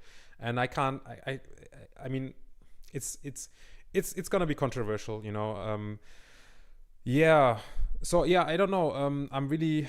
Oh, that's super kind of you. Thank you, Très Bon Neuf. Yeah, the VOD will be up. So anybody that's gonna miss some of this, thank you. First of all, thank you everybody for still being with us. It's been 90 minutes. We had some tech issues here and there, so thank you for sticking with us. I'm very, very happy that you are here. And feel free to catch the VOD later on if you don't have time. There's not a problem at all. Thank you so much for your generosity. You didn't have to do didn't have to donate anything. I really love doing this for just because for even like just to share my thoughts, because I have to get them out somehow. And I'm glad that you're watching, but still, thank you so much. Okay, yeah. If we remember any more lowlights, we can go on to that later. Let's maybe now go on to maybe some smelling, some showing off of like the stuff that we brought. I want you to start. Actually, I want you to just go through the important ones besides the Osmanthus Noir. Sarah, we're still gonna go for like at least half an hour, maybe another hour. We'll see how much time Francois has. I'm still up for a little bit, I think. So I want to hear from Francois his pickups, the ones that he like. Maybe you can tell something about like the brands as well, something like good and bad, or just good, if it's just good, and just share what you end up actually spending your money on, because I think that's important to know, like where do we as enthusiasts actually end up putting our money. We may say something like, oh, we like this brand, but if we don't put our money where our mouth is, then it is always a little bit different. So yeah, go ahead. I'll try to be synthetic. Risk by Azman is a really good Gardoni. Maybe yet my favorite Gardoni because it's clear, it's understandable. And I know you're not a huge oud guy, but I think it's something I'll back up because it's a wearable, interesting oud that maybe I won't pay retail if I can find a way to not pay retail. But this was a highlight for me, and I like that for once I click with any Gardoni, because for me they get quite artistic and they quite some intellectual masturbation. Like they good, okay, but I hope someone understand them actually. So this was my first and really loved Gardoni, and Risk if you like oud. I think it's worth a bottle, and I'll back up it. Another one I will real quick, Gardoni, he's the guy behind Mem, right? So that's Mem. Absolutely, Mem and Bog Perfume. Also the Shekor that I was really happy to show to Daniel more, because I think Silet, and the new one, and Sultan also will have a second Shekor. And the next Shekor is absolutely crazy of Gardoni. He did some crazy vetiver that we smelled during Paris Perfume Week. I mean, Gardoni being Gardoni, there is a moment you have to buckle your seatbelt and us three, and it was like funny because like I was doing everything that he didn't want me to do basically, but he was still nice. Like I think we still got along. I finally understand more like where he's going, and I appreciate it a lot. But yeah, he's super cool guy. I mean, Gardoni is somebody that you just want to like. I mean, if you see the guy, if you talk to him, that's like a guy you want to get along with. And yeah, but I want to maybe just, you can take a little time a little bit more. So maybe talk about Risk. What is in it? Like what makes it special? Like I know there's a bunch of different types of oud in it. I think 4 or 5 different types of. Oh, sorry. There's like 4 different types of oud in it. Sorry, I have to take my mic. Sorry about that. But yeah, I wanted to say, okay, Gardoni is a cool guy. That's what I said, basically in short. And then I asked Francois to go a little bit more into detail about the Risk one. So Risk is by Azman Parfum. It's a brand from Dubai. Absolutely. And what is it about? The guy tries to do Frédéric Malle, but from Dubai, saying just he make the cool people work. So you have Raskine working for him, but he don't limit himself to, I don't know, making Zarokian work. He will also make work Sultan Pasha on the next one, really interesting. Gardoni. And why Risk was a love, and I think I could about a lot of others he put on the market.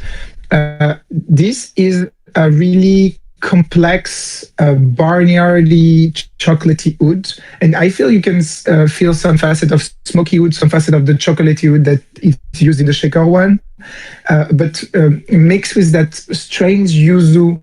So it's still a Gardoni being a bit weird, but it gives that uplifting and perfectly blended ball of smell of ouds.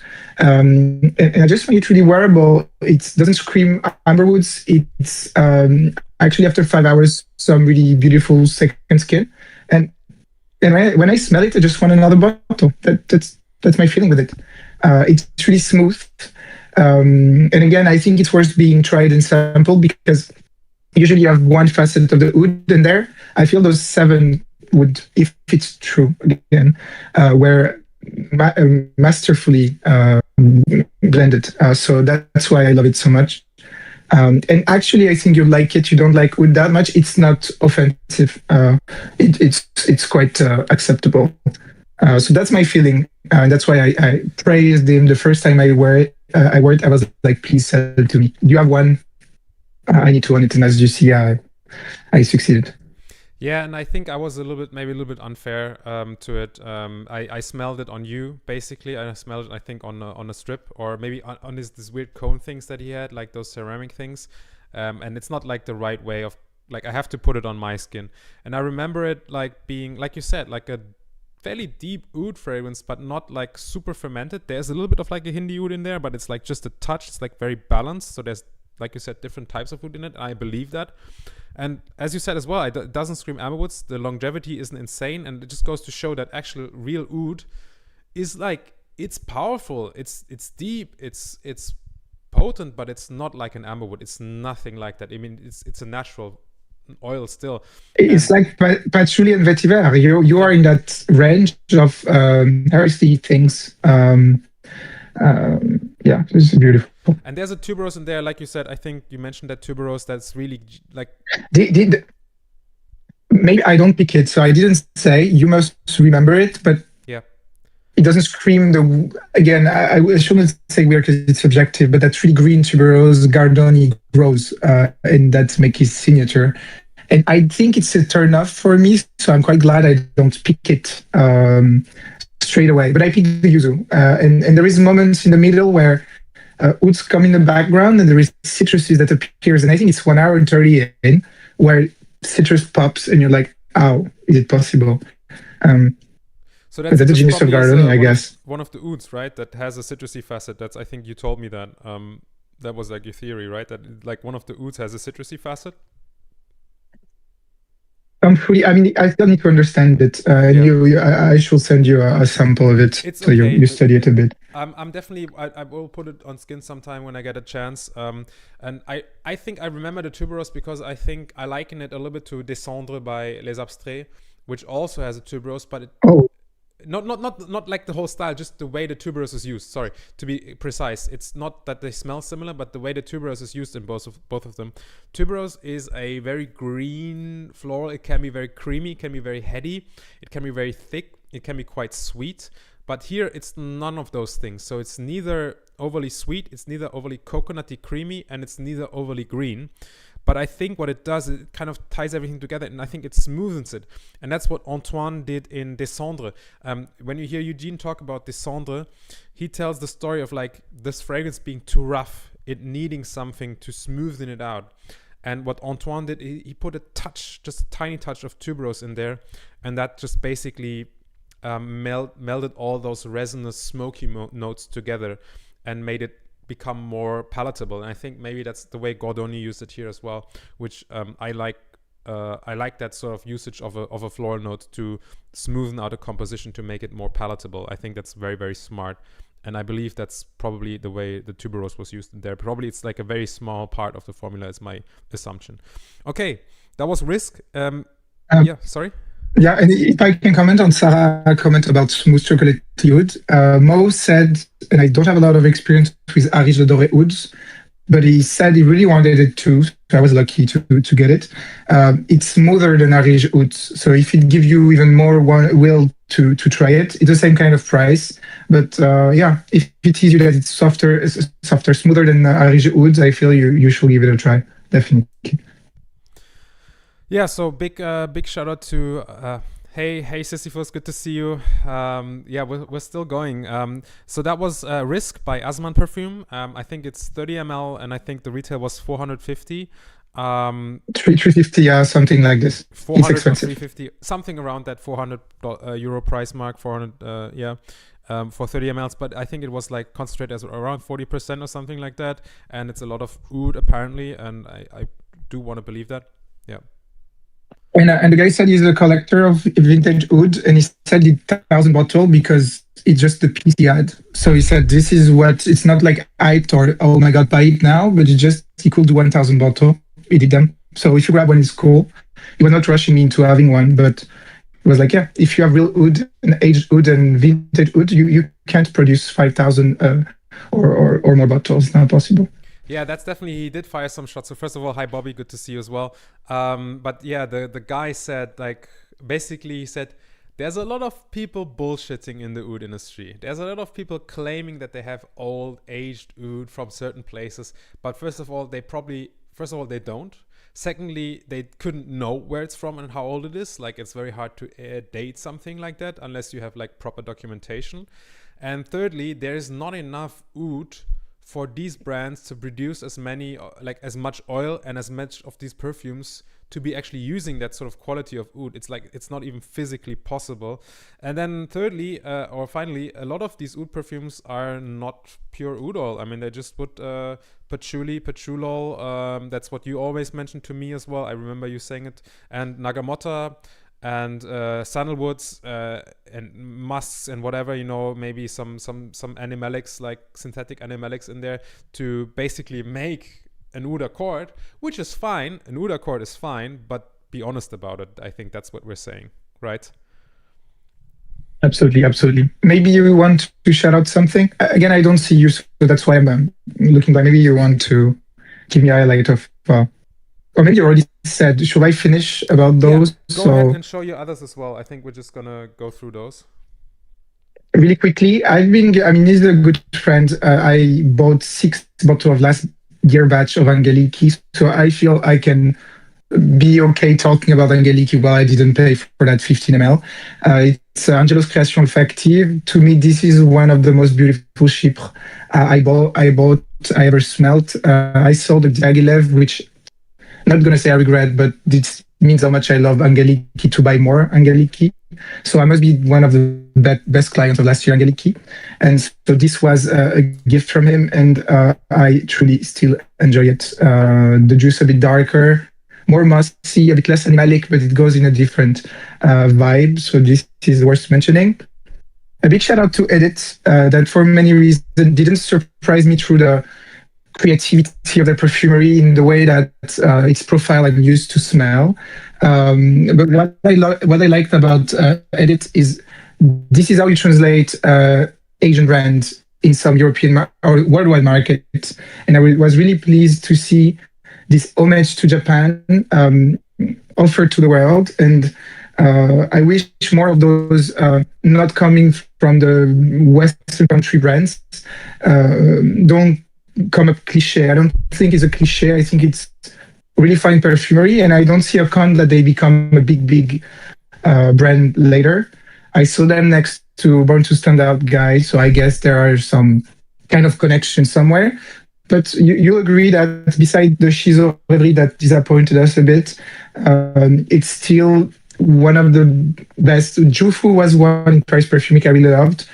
One of the best Asian brand doing some worldwide perfumery, paying homage to a certain place. And Japan more than me, you recognize a lot of things they talked about in the perfumes. And I enjoy them without ever being in Japan in my life. So big shout out to it. And I bought 2. One, maybe we'll go to Daniel. We'll talk about that later.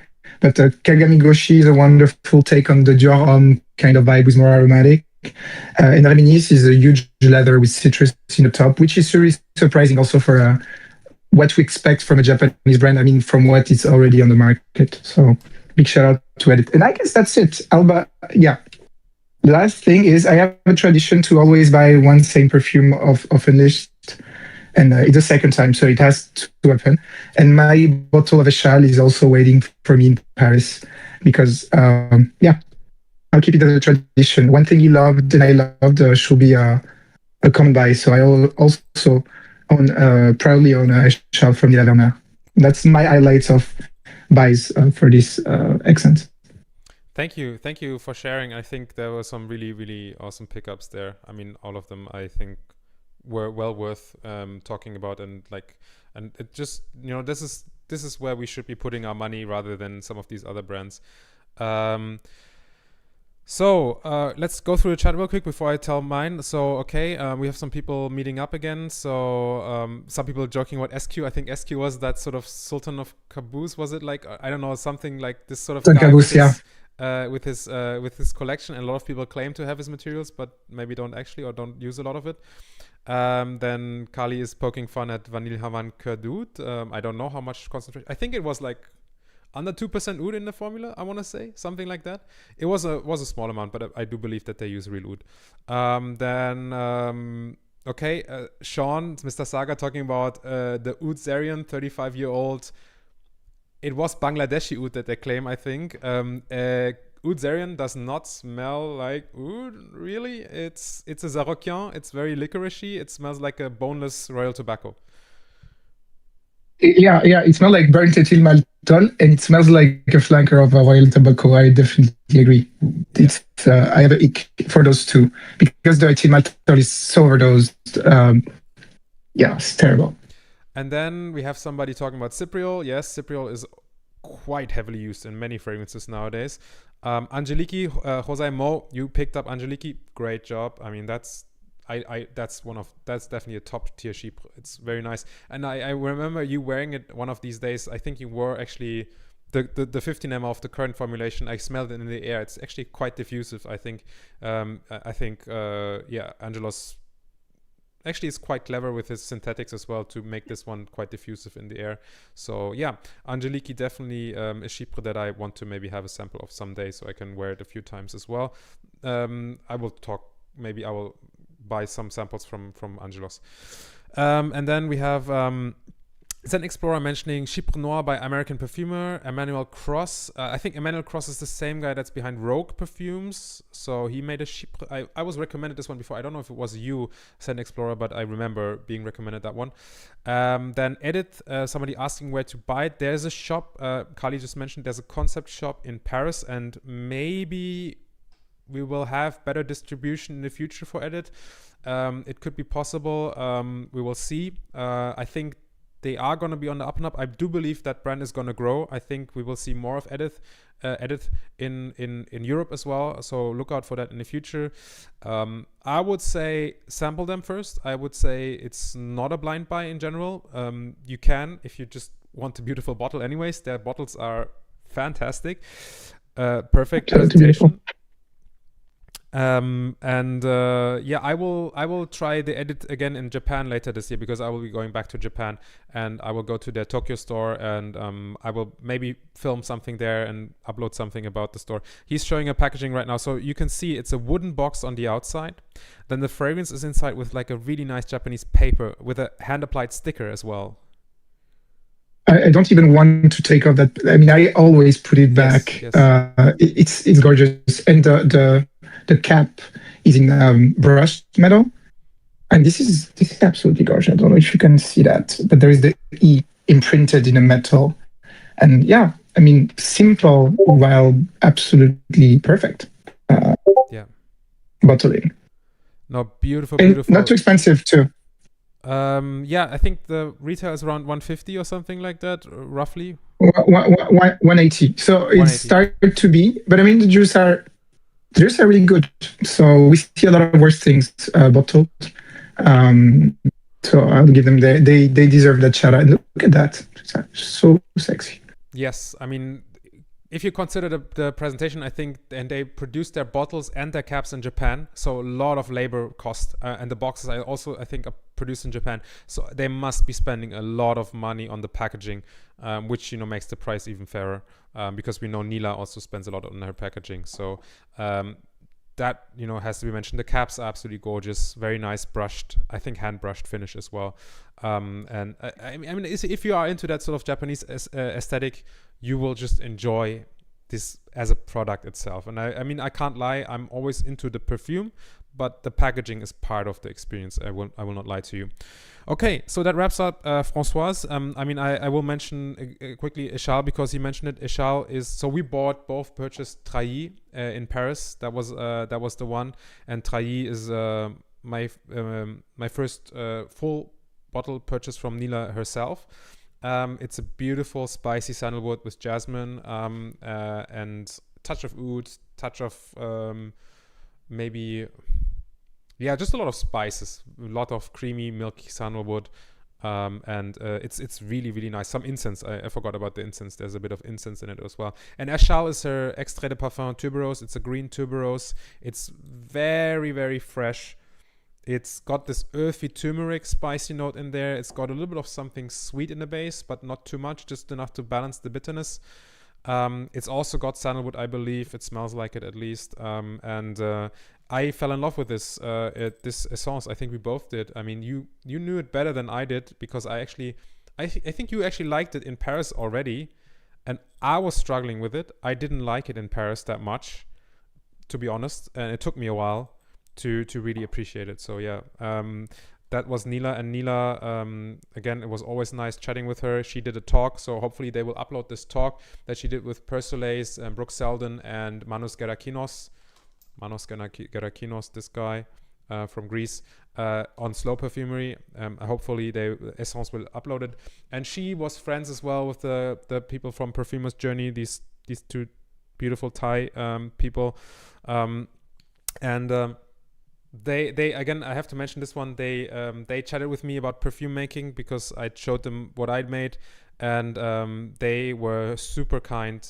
After at the end of the day, you know, where everybody was already going, they finally weren't as stressed anymore, so they had time to talk to me, and they gave me the Lamphon Gold tester rest. So this is this is like a sweet fruit that they have in Thailand, that they roast on the fire, so it is sort of smoky, fruity, boozy almost, really warm thing.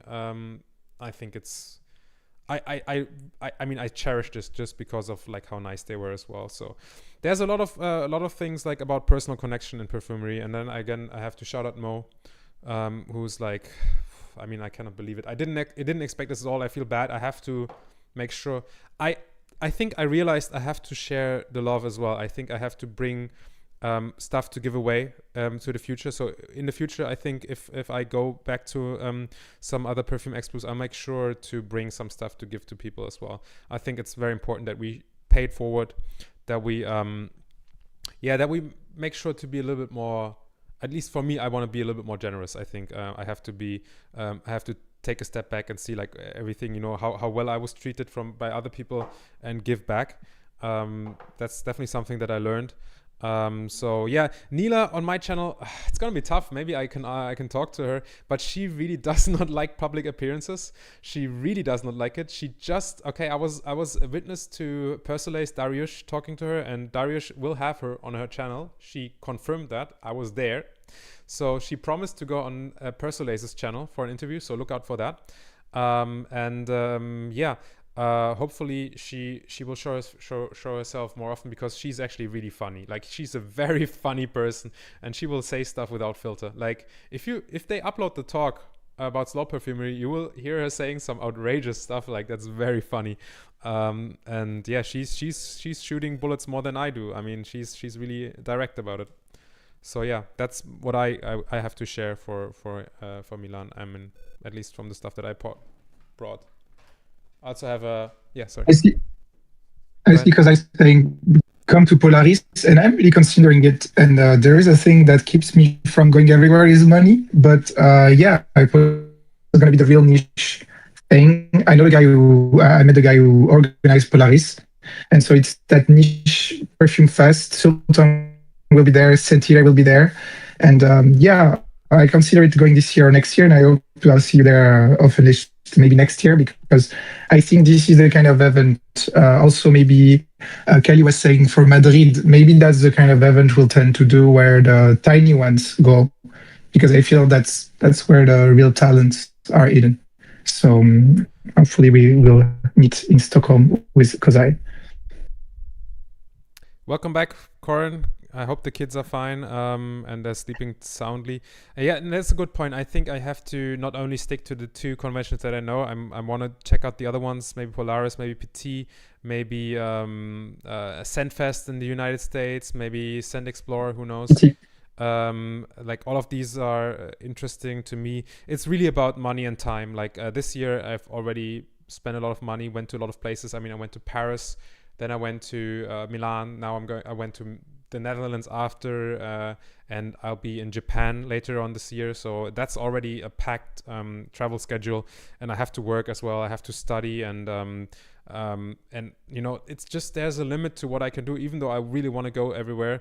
And hopefully, maybe in the future, I have more time for this, and we'll be at more places. I really want to go.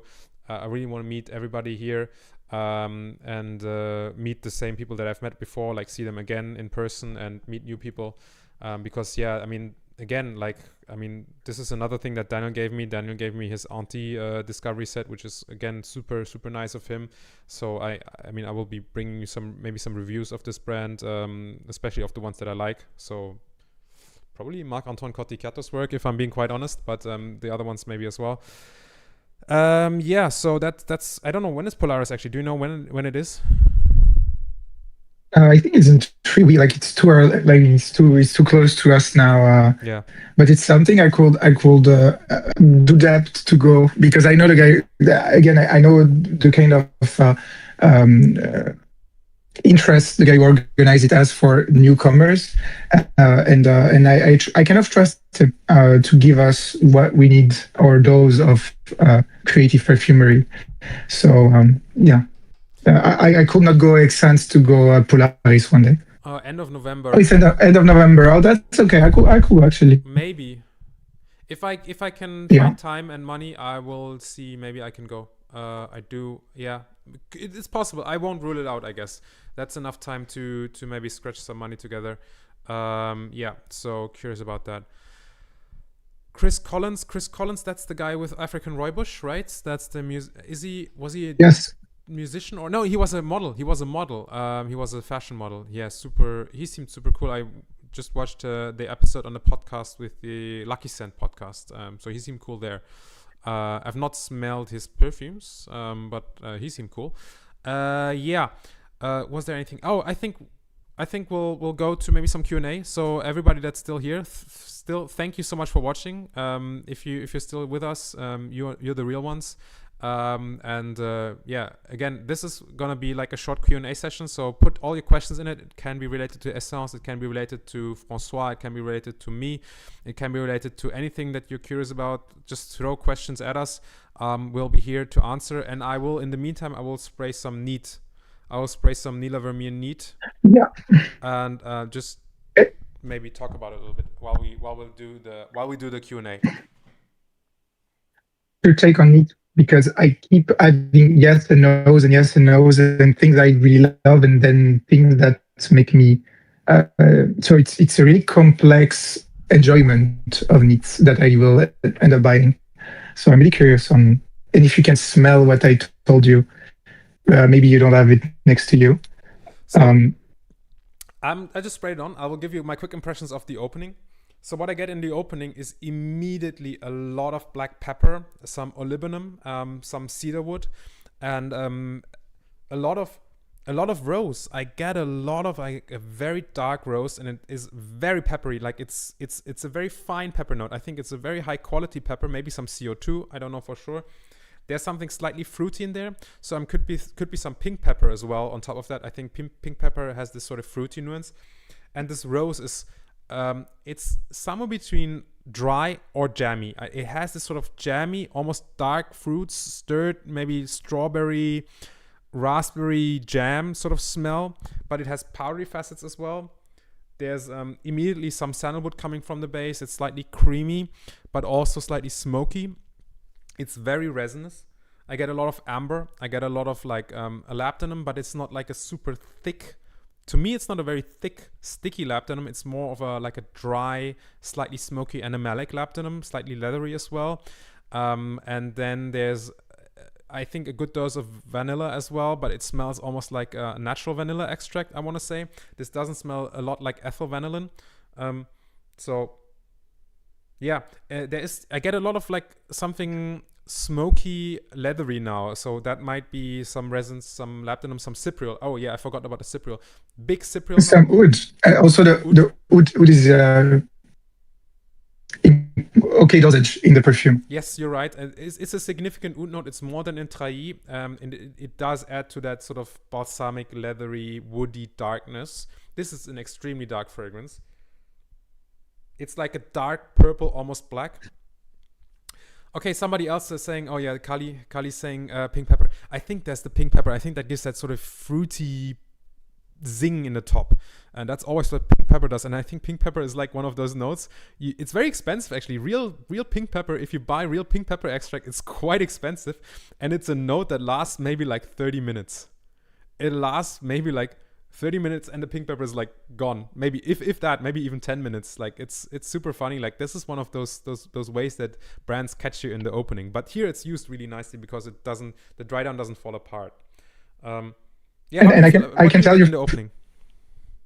The thing is, what you say is fantastic. That's why I like to hang out with Ofenlicht, is the precision of his explanation. I get more things because you help me see through the composition. But I can tell you also that I talked personally to Neela about what's inside. You're right about the real vanilla in extremely huge dosage. And I'll give you something that you only hear here because I'm not sure she will display it ever. She worked a salty caramel note that no one picks. And for sure, there's no caramel. For sure, it's a real vanilla, that spicy, sweet, real vanilla that does it. But smell it and think about that salty caramel because no one, I think, will ever. It doesn't come to your face when you smell it. But that's from Neela herself. And so, yeah, you're absolutely impressively precise. I won't say nothing more than what you said about meat. What I would say, it smells a bit too much like du chauffour, like the modern du chauffour, and we talked about it before. But I see a lot of Altamura, Encens Noir in l'Anthropis comparison, maybe a bit of Juby. So to me, it's a buy, but I wish it was more unique in the du chauffour, and I feel Neela always have unique du chauffour, maybe a bit of Sevillalo being one of them, but this is maybe the less unique Neela, but maybe one of the best. I will put it that way. Okay, yeah, thank you. So Kali corrects me and says it was pink pepper SFE. I think SFE is supercritical extraction, so it's about basically extremely cold gas, I think, to be used to extract it. Correct me if I'm wrong. Technically, CO2 is one of the solvents you could be using in SFE, but there's also other gases, I want to say, that can be used there as a solvent, but it's like supercritical, so it's in a specific how do you say it, a state. Like there's a supercritical state of this gas that is used to extract it, and yeah, it's a very expensive way of extracting that also makes it quite volatile. This sort of extraction, generally CO2, SFE, those extracts are generally a little bit more volatile, and they will also have more of the molecules. So because of this way of extracting it, you don't have to heat up the material because it's actually cold. So you don't destroy any of the aroma molecules while you extract your product. And that means you get a wider range or a different profile of aroma chemicals when you use that sort of extraction technique. And it really works well for something like pink pepper. Some certain florals work very well in CO2. Coffee as well is one of those notes in CO2.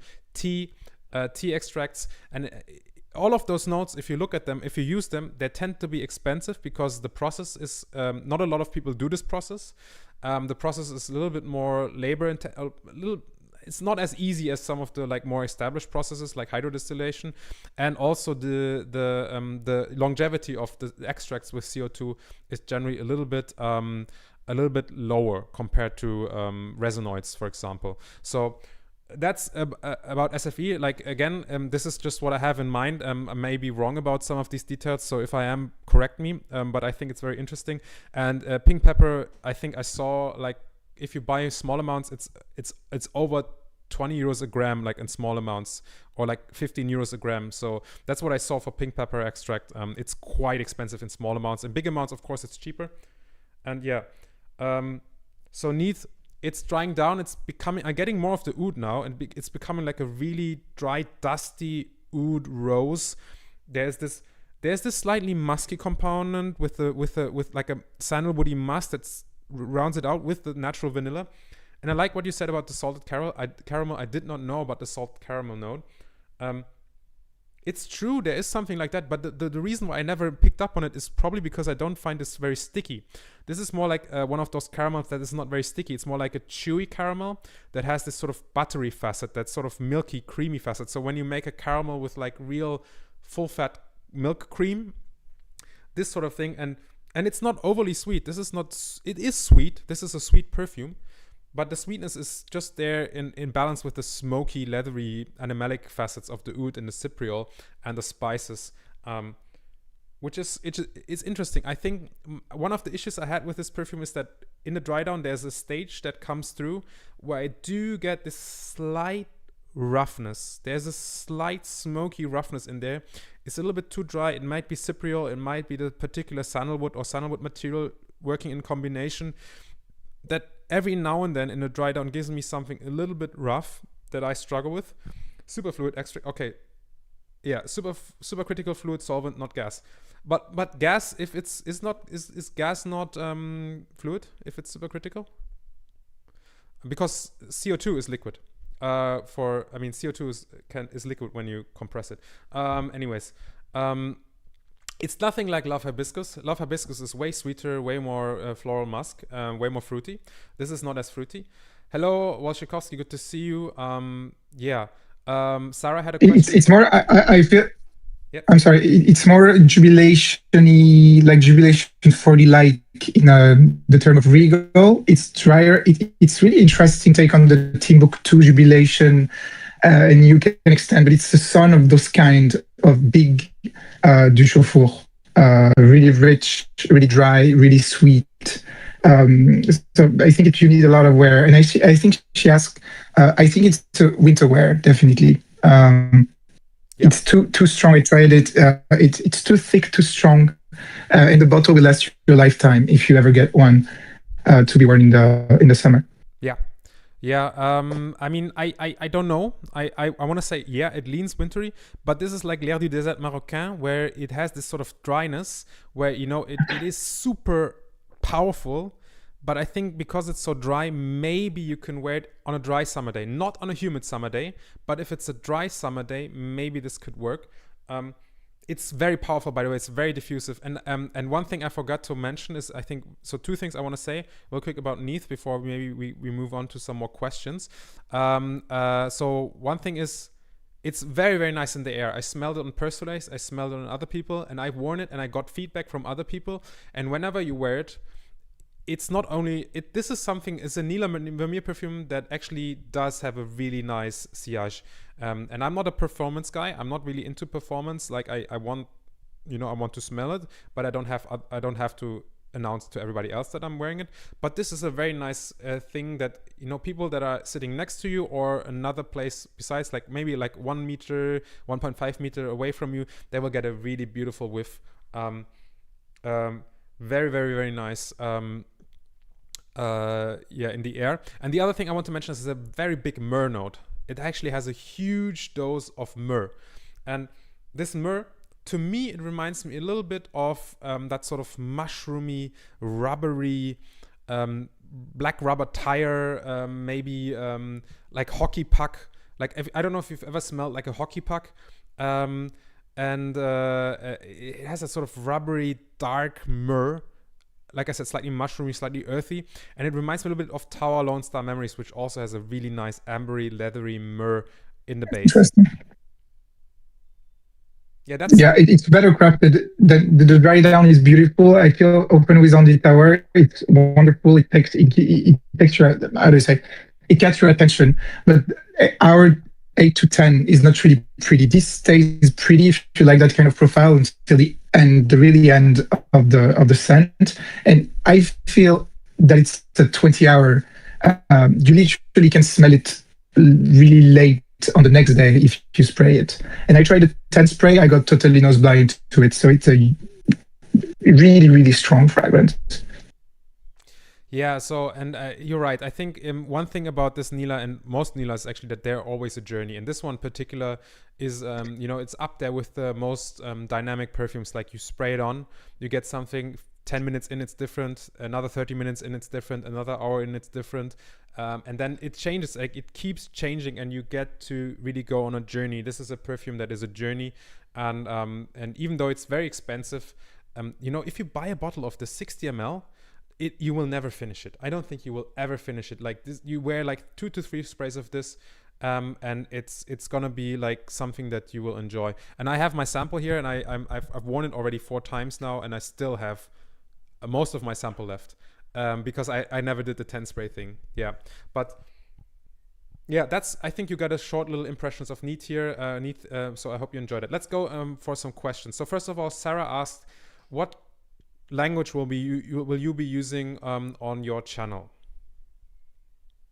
So I think I'll speak English, because even though I want to speak to my fellow friend in France, I feel the niche world is more interesting when you connect with everyone. So I'll speak English. And just for the record, I'm not in my home now. I'm moving homes. There is a heat wave in Paris. So I'm actually not close to my collection. So I gathered what I could get from Esxence from the storage. So it'll take a bit of time for me to start contents, but that will be English contents. And I'll do maybe more history focused, vintage, also really niche. I'll try to speak also about the good designer and those type of perfumery.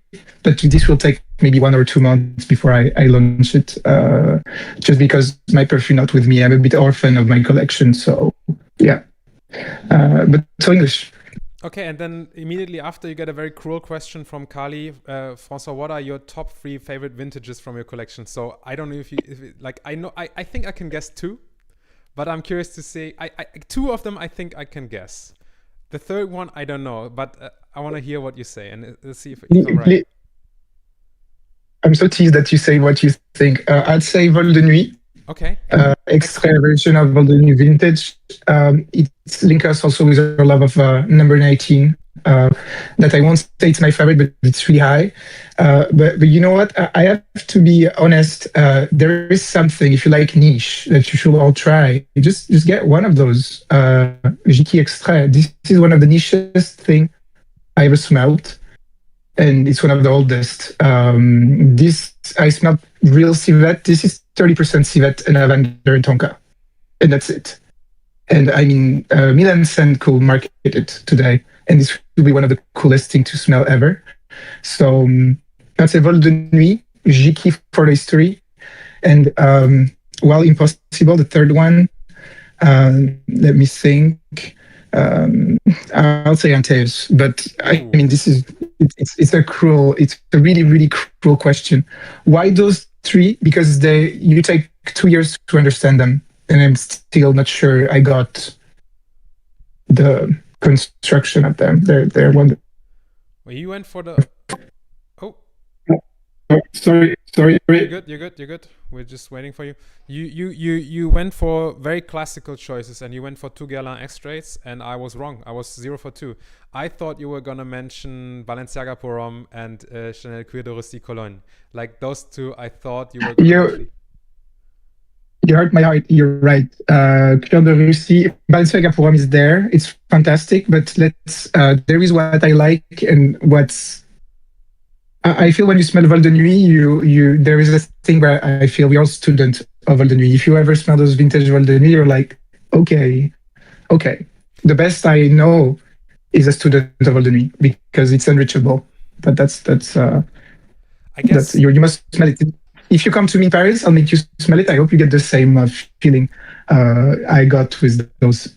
Teatro alla Scala is fantastic. Thank you, Kelly. Yeah, so because I thought you wear a lot of Balenciaga Pour Homme and you wear a lot of Cuir de Russie Cologne, so I figured maybe those would be on there, but you really went for those legendary ones, those unique once in a lifetime compositions, and those that really both have this beautiful materials, but also this high complexity and this timeless thing. So I mean, I get it. And Vol de Nuit, I only have an Eau de Toilette. I have it in the B bottle, Eau de Toilette. So mine's around 15 years old, maybe something like that. I don't know, 10 years old, but it's still really beautiful. I mean, my Eau de Toilette in the B bottle is really beautiful. So I can only imagine that the vintage extra is just even like 5 times more beautiful.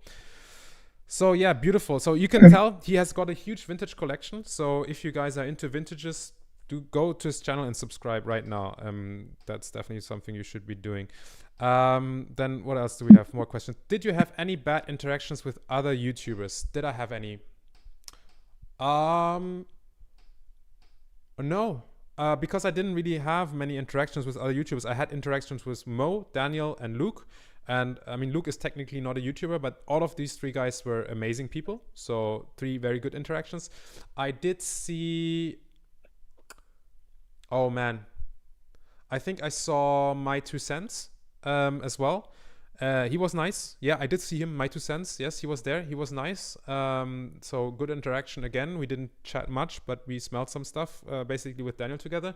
So another good interaction. I saw Milan, who's technically not a YouTuber, but I met him before. He's very nice. I guess the funny thing is I was walking through the show and I saw Jeremy Fragrance, who was there with his wife. So he was there, but he was always busy and like on the run. He looked very stressed. So I didn't talk His daughter. Yeah.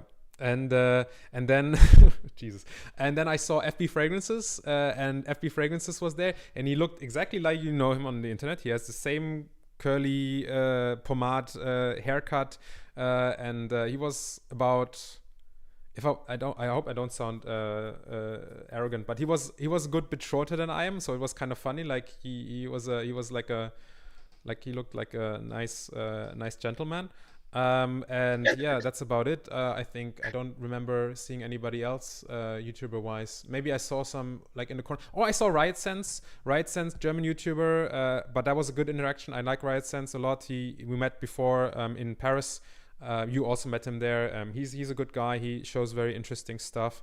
So yeah, in general, just for me, the YouTubers that I actually had personal interactions with were all good ones, because probably the bad ones didn't want to interact with me anyway. So yeah, that's it. You? Me, no, I just I was really curious about loving the 3 guys we followed, Daniel and Mo and Luke, the same, because I would have felt shitty to come back home and be like, oh, I don't want to watch their content anymore. They're not that nice. And they were actually really... Yeah, like I left Esxence meeting you and hanging out with you 4 with warm heart. So yeah, only positive. And I feel we don't follow YouTuber we don't like. So actually maybe they weren't there, but I didn't even pay attention to them. And I didn't see Jeremy actually. I kind of missed that. I saw what is Esxence if you don't see Jeremy a fragrance? He was there. Actually, I saw some German YouTubers as well, but I didn't talk to them. They were like, I saw the same people that I saw in Paris, a couple of them, but they were like all busy. I didn't talk to any of them, so no interactions with them. Okay, so we have more questions. Yeah. The only thing is, shout out to Remy Kodo. That's kind of influencer, but he's mostly independent perfumer. Yeah. He's really good. I'll meet him tomorrow, so I'm super happy to do so. But he was really sweet. And again, some guys that do this through passion. So a little shout out to him because he deserved to be named. And Milan's recently show Remy did a 1-for-1 for Milan scent. So I'm really curious one day to smell that. But that's the kind of cool guys you can meet if you go Esxence and you open your eyes. You meet really cool people like that. Yeah, I saw him once and said hello, but we didn't really chat. But he seems like somebody that I would get along with very well. His Instagram is QUODO, I think, _. So go follow Quodo _ on Instagram. He seems like a very honest, very intelligent, very passionate guy. So that's another good shout out. We have another question here. What's your thoughts on all the brands ran by Prin? Interesting, unique, or just slop? I'm asking because he showcased his new upcoming brand at the NH Collection Hotel. So first of all, I don't think either of us were at the hotel. Did you go? I went to meet Adar and Dalby. I want to meet them again before saying what I think, but I think they're interesting and they're not what you expect from those brands with really cool bottling and really complex. But so I met Prin many times there, but I didn't go and I truly regret. So that's, I have no clue. And I wish I did because it's quite impossible to get in France. So that was a big miss of that Esxence, is to not go smell the whole line of Prin. I know Angelos bought one that smelled like Jiki and Voldoni combined, which is literally porn for me. and one with real deer musk. But so yeah, that'll be a next year thing, I guess. But big regret on that. Yeah, I didn't go at all to the hotel, but for Prin, I mean, I've only sampled his Strangers perfumery line, and I thought they were a really mixed bag. Like that's kind of his entry level line. I want to say it's like 30 ml for between 90 and 120 euros or something like that. So for artisanal, it's quite affordable, but he makes heavy use of synthetics in those. A lot of them are very, very sweet, and I felt they were just a very mixed bag, very, very mixed bag. Not bad per se, but what my problem, I guess, with Prin is that he's got too many lines. I'm kind of confused. I guess the best line is his own line, like his name under Prin, so Prin. That's probably his best line from everything that I gather. I know a couple of people that are big collectors of those fragrances, and I think he has like that sort of Mongolian Mriga. He has that one that's called like a wolf. I forgot the name, but it's like a different name for wolf. Which is apparently good. Like so that line apparently is really good, but they're very hard to sample unless you buy from like Equation Natural or Nacional, Equation, whatever, that Spanish shop that, you know, gives you a lot of samples. You can try the Prin there. And yeah, so that's my opinion on Prin. I think he's just confusing people with his lineups. Like it's too many brands, too many fragrances, and I don't know exactly where to start, even though I'm actually quite into perfume. So I will probably go try to smell some of the Prin ones. But yeah, so that's my opinion on Prin. Somebody asked me. I also smelled one that was too sweet for me, but I feel Prin is one of those guys that don't put too much perfume on the market because he's looking for money. He's just purely creative. And like, oh, it will smell like animalic vomit. Let's do it, and then let's do a Lucum Rose. And I have good appreciation of that because you can feel it's genuine, and it's really important in today's market when you have 50 perfumes that they're done with a bit of love. So worth mentioning. Yeah, so I'm not hating on him at all. It's just like my perception from the outside. Okay, there's another question by Dang Niceman. Brands or fragrances you found at Esxence that did not live up to the hype expectations? Either one of us. What did not live up to expectations? I don't know if I tried many things that I had expectations for. Can you come up with any? It's a hard question. I missed most of the one I needed to discover. So what could be? I'm thinking about it too. Yeah. Okay, let's say most of Korean brands can look cool. I know Daniel talked about Vanish. I got one sample. 99% of juice is safe, a bit boring juice with really good image. And so I don't say I was waiting. I'm always curious about those kind of new brands we don't have access in Europe. But I feel particularly the Korean, they were a really good image, but not a lot to give after the catch. And Vanish is about pocket watches. I think the booth was beautiful. The marketing was excellent. And they will offer me the old sample set. I got one, which tells you that maybe it was more image than. So I'll say that's my take on it. Yeah, I'm trying to think. Because I didn't have actually much hype, I wanted to smell the new Neela, and the new Neela is good. So no problems with that. I wanted to smell... Café Arabesque, we can talk about that. It's good. Which one? It's good. Café Arabesque, because you could have hype from this. Yeah. Let's talk about the Les Indémodables. Okay, go ahead. It's good. Like I said when we started about Belle Lame, Les Indémodables is often a bit boring, beautiful perfumes, and I wish they did real creative perfumes. That's my con with them. But I feel that Café Arabesque, once again, is a good, sweet take on a beautiful coffee note that you'll find only in their line. It's an excellent advertisement for their raw materials. So it's not a disappointment. But the same way Vanilla Van was not hyped for nothing, it's a really good vanilla. So yeah, the Café Arabesque, I wish I could try it more. On the blotter, 5 hour in, I was a bit disappointed, but when I spread it, I was like, okay, fine. I wish it was in a perfume. I always have that thing with them, besides Ombre Suprême and Vanilla Van, or maybe Cuir de Chine, that I think is interesting, that after 3 hours, you kind of, you see what you had to see in the composition. but yeah, I really enjoy Cafe Arabesque note.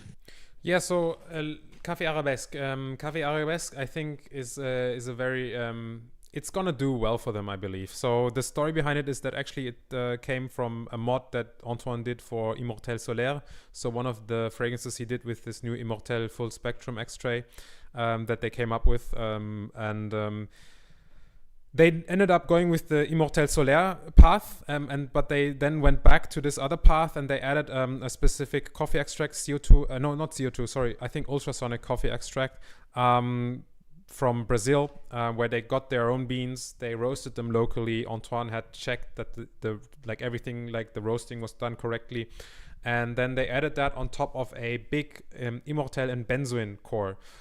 So there's a big dose of benzoin. I think it's Sumatra benzoin. I believe that's what they said, and it's a lot of benzoin. So it has that sort of vanillic, powdery, balmy benzoin quality. Very like benzoin is probably like the brightest resin that you can get. It's very smooth, very quite fairly diffusive for a resin, and then there's a lot of sandalwood in the base, and I think that's kind of what turned me off. I got some like musky, Java nolly smoothness, airiness in the base of Café Arabesque that was maybe a little bit overdosed, but they were also saying that the mod that they showed us there did not finish maceration, so it could change. There's actually also a decent amount of Immortel in it as well, and the Immortel really does that sort of licoricey coffee thing here, so it really supports that coffee note in the base, where it actually, the Immortel comes through and gives you like that roasted, dark, sticky coffee, toffee, caramelized thing like burnt sugar, but not like ethyl maltol burnt sugar, but like Immortel burnt sugar. So it's got a decent development, I think. I like the Immortel, I like the benzoin. There's something weirdly almost spicy fruity I get in the top. Like it's really quite like big, the opening, it's like it really hits you, and that's exciting. So I think in general I would like to get a sample of Café Arabesque. I will probably buy the 7 ml once it comes out. They usually sell a 7 ml for 40 euros, so I will buy that and I will wear it and I will let you know if I can do a review for that. Do you have anything to add? I think no, but what I will say, I think it's a lot easier to talk about perfume and links with them, and you know to talk about notes, but it's really hard to talk about Esxence. So I'll end up saying that, and shout out to Sentire Parfum again, because she's so nice and the Perfumeurs so good. Yeah. But yeah, it's one of the more interesting, intense experience. I didn't rest after it, so I think I should. But yeah. I will end saying that please let me talk about perfume and not about Esxence. That will be a lot more clear in my mind. So it's a bit inhuman event. It's more than what humans can handle, I feel. Okay, yeah, thank you. I think we should do this again, and maybe next time we talk about vintage fragrances. I thought about like something like or niche, or not. Just say I'm not blaming on the show. It's just generally, if you ask me about Esxence, it's harder even to talk about it rather than Paris Perfume Week. That was a really interesting moment of my life, but I'll go back next year, definitely. Yeah, I will try to as well. So let's wrap it up slowly. I'm going to go through rapid fire the last questions. Guys, if you have any more questions, now is like the last chance, just a few. Francois, please let me know if you get to try out anything from Dessert. Excited to hear your thoughts. You too, Ofenlicht, if you haven't tried anything. I will see if I can try them in Japan, because I'm going to Japan, so I will try to see if I can try Dessert in Japan. I believe Dessert is one of the oldest artisanal house worldwide. I think they started way back, I mean even maybe 80s or 90s or something. They've been around for a long time, and they do some ouds as well. Sarah's asking, did you meet Max from Mostly Just Perfumes? I missed him, but Max has got something planned, and there's a good chance I'm meeting Max very soon. So I'm hoping to hopefully meet Max. Fingers crossed. He's a really cool guy. We exchanged phone numbers, so I'm in contact with Max. He's done a lot of interviews. If you want to go to the YouTube channel, Mostly Just Perfumes, he's done interviews with the guy from Rubini. He's done interviews with other people, so go check him out. Then what else do we have? Hello, Empty Sense. Sorry, you're just catching the tail end. I will upload the VOD, and I will put some timestamps as well for the topics, so you can just click on the ones that interest you. Then that's how I feel about Les Indomables, not poorly made, blah, blah, blah. Okay. Sorry, I'm having to read real quickly. What else is there? What do you think about the new Rania J? I did not try the Rania J. I'm very sorry. Did you try Rania J? I tried, and that will be a topic for maybe a sample set or something. It's interesting. It was like kind of a shampoo-y, woody thing. Really interesting. I'm not sure I like it, and I'm not sure it's clean. When I say clean, it's about ambrostenite. I'm not sure they don't use a lot of those things inside, but definitely at least explorative. If we talk about the same one, there was one that was like I said, fresh, not blue, woody shampoo thing. Okay. Yeah. Yeah, I want to try Rania J. I might look for a sample set at some point. Then Deng Nice is asking thoughts on Adar. Have you tried Adar? I did not try Adar. I tried any more time. They do no sampling policy, which is really interesting too, to not say something else. But I'm looking forward to meet them again, because that's the thing. You want to try Adar, you meet the Adar guys. But they do it with love. And Antoine doing 3 of them, giving me good green flags about it. Yeah, but really one of the most interesting experience for me of Esxence was to meet those guys, to smell perfume, and we did everything but smelling perfumes. So I it a bit, but I can't pronounce any opinion about it. You guys can tell, like we didn't smell nearly enough stuff. Yeah. Okay, let's go for the NAS. Okay, do you ever take days off perfume? I do. Every now and then I have a day where I don't feel like wearing a perfume, and I will not spray anything on, especially if I'm kind of stressed. And I think it's good. Like sometimes you do need to reset your nose, just smell like yourself, smell like the air. So I totally take days off perfume. It's very rare that I do, and sometimes I don't wear a perfume, but I still smell my sprayers of the bottles. But I do take days off. I don't know. Do you take days off sometimes? I do. After Milan, I was so tired. I think for 4 days I was just spraying but not paying attention. I felt a bit sick of it. So I try now to do it. And Mo did a really interesting video about nose fatigue that you should all check if you didn't already. Yeah, I think most videos called the perfume to wear to eating sushi or something like that. So go to Sense for Thoughts channel, watch that video. It's very good. He cites some studies as well. It's very interesting to hear that. And yeah, and then everybody's saying, okay, they want more vintage perfume discussion. People saying thank you guys for still being here with us. I hope you enjoyed. Thank you so much. I think and thank you, Francois, for coming on. That was it was a beautiful chat, and I loved spending the time. I hope we can do this again with any types of topic. Maybe you can come up with something. Maybe I'll be on your channel. Who knows? We finally figured out the technicalities, and I think everybody was fine with the result. So yeah, thank you again, everybody. Thank you, Francois. Guys, check out his channel. I linked it in the description. Check out the VOD if you missed the beginning. It'll stay up so you can watch it on your own time. And yeah, take care. Have a great night. Yeah. My content will arrive in maybe 1 month or 2. Just what I want to say is shout out to Rich Mitch, because I know that's a great person you watching next to me on this YouTube because of Rich Mitch. And shout out to Ramsey. Without Ramsey, I wouldn't be so passionate. So for my first stream ever, I must name those 2 that link us together today. True. Rich Mitch, we connected as well through his Discord. So Rich Mitch, the duck, is one of the amazing people on YouTube. Again, so many people to mention Ramsey. Shout out to them. I'm blanking now. There's a lot of Mo, of course, Sense for Thought, Seldomly Often. Cheap Imitation, Sensatura Pradeep. Mr. Saga 76 in the comments, Neil, Mr. E Fragrance, Austin Aromas, Memory Flow, Sebastian Furtado, we think about you. Memory Flow, beautiful human being, very, very nice. Voldeney, if you're talking about Voldeney, you have to go watch the Voldeney review from Memory Flow. That's definitely one to do. Sebastian Furtado, thank you for mentioning him. Rest in peace, Sebastian. I don't want to say too much, but we will miss you. Thank you for everything. That's not, Tam. Anyways, Yeah, so many people to mention. I think I will do a video someday just mentioning my favorite YouTube channels, because there's a lot, and I will have to give people shout outs because they are the reasons that we are here, that I'm here. And Rich also was one of the people that really encouraged me to start doing YouTube, and yeah, I thank him for that. So yeah, I think that should do it. Neath, by the way, still smelling gorgeous. I get more myrrh, I get more rose, I get a nice amber. I get a lot of that smooth natural vanilla. The cypriels kind of calm down a little bit almost. The ouds calm down almost. It's kind of in a smooth dark phase right now. And it's very nice. Is there ethyl maltol? If we can finish, is that sweetness ethyl maltol? Because it's sweet. It's not only vanilla to sweeten it up.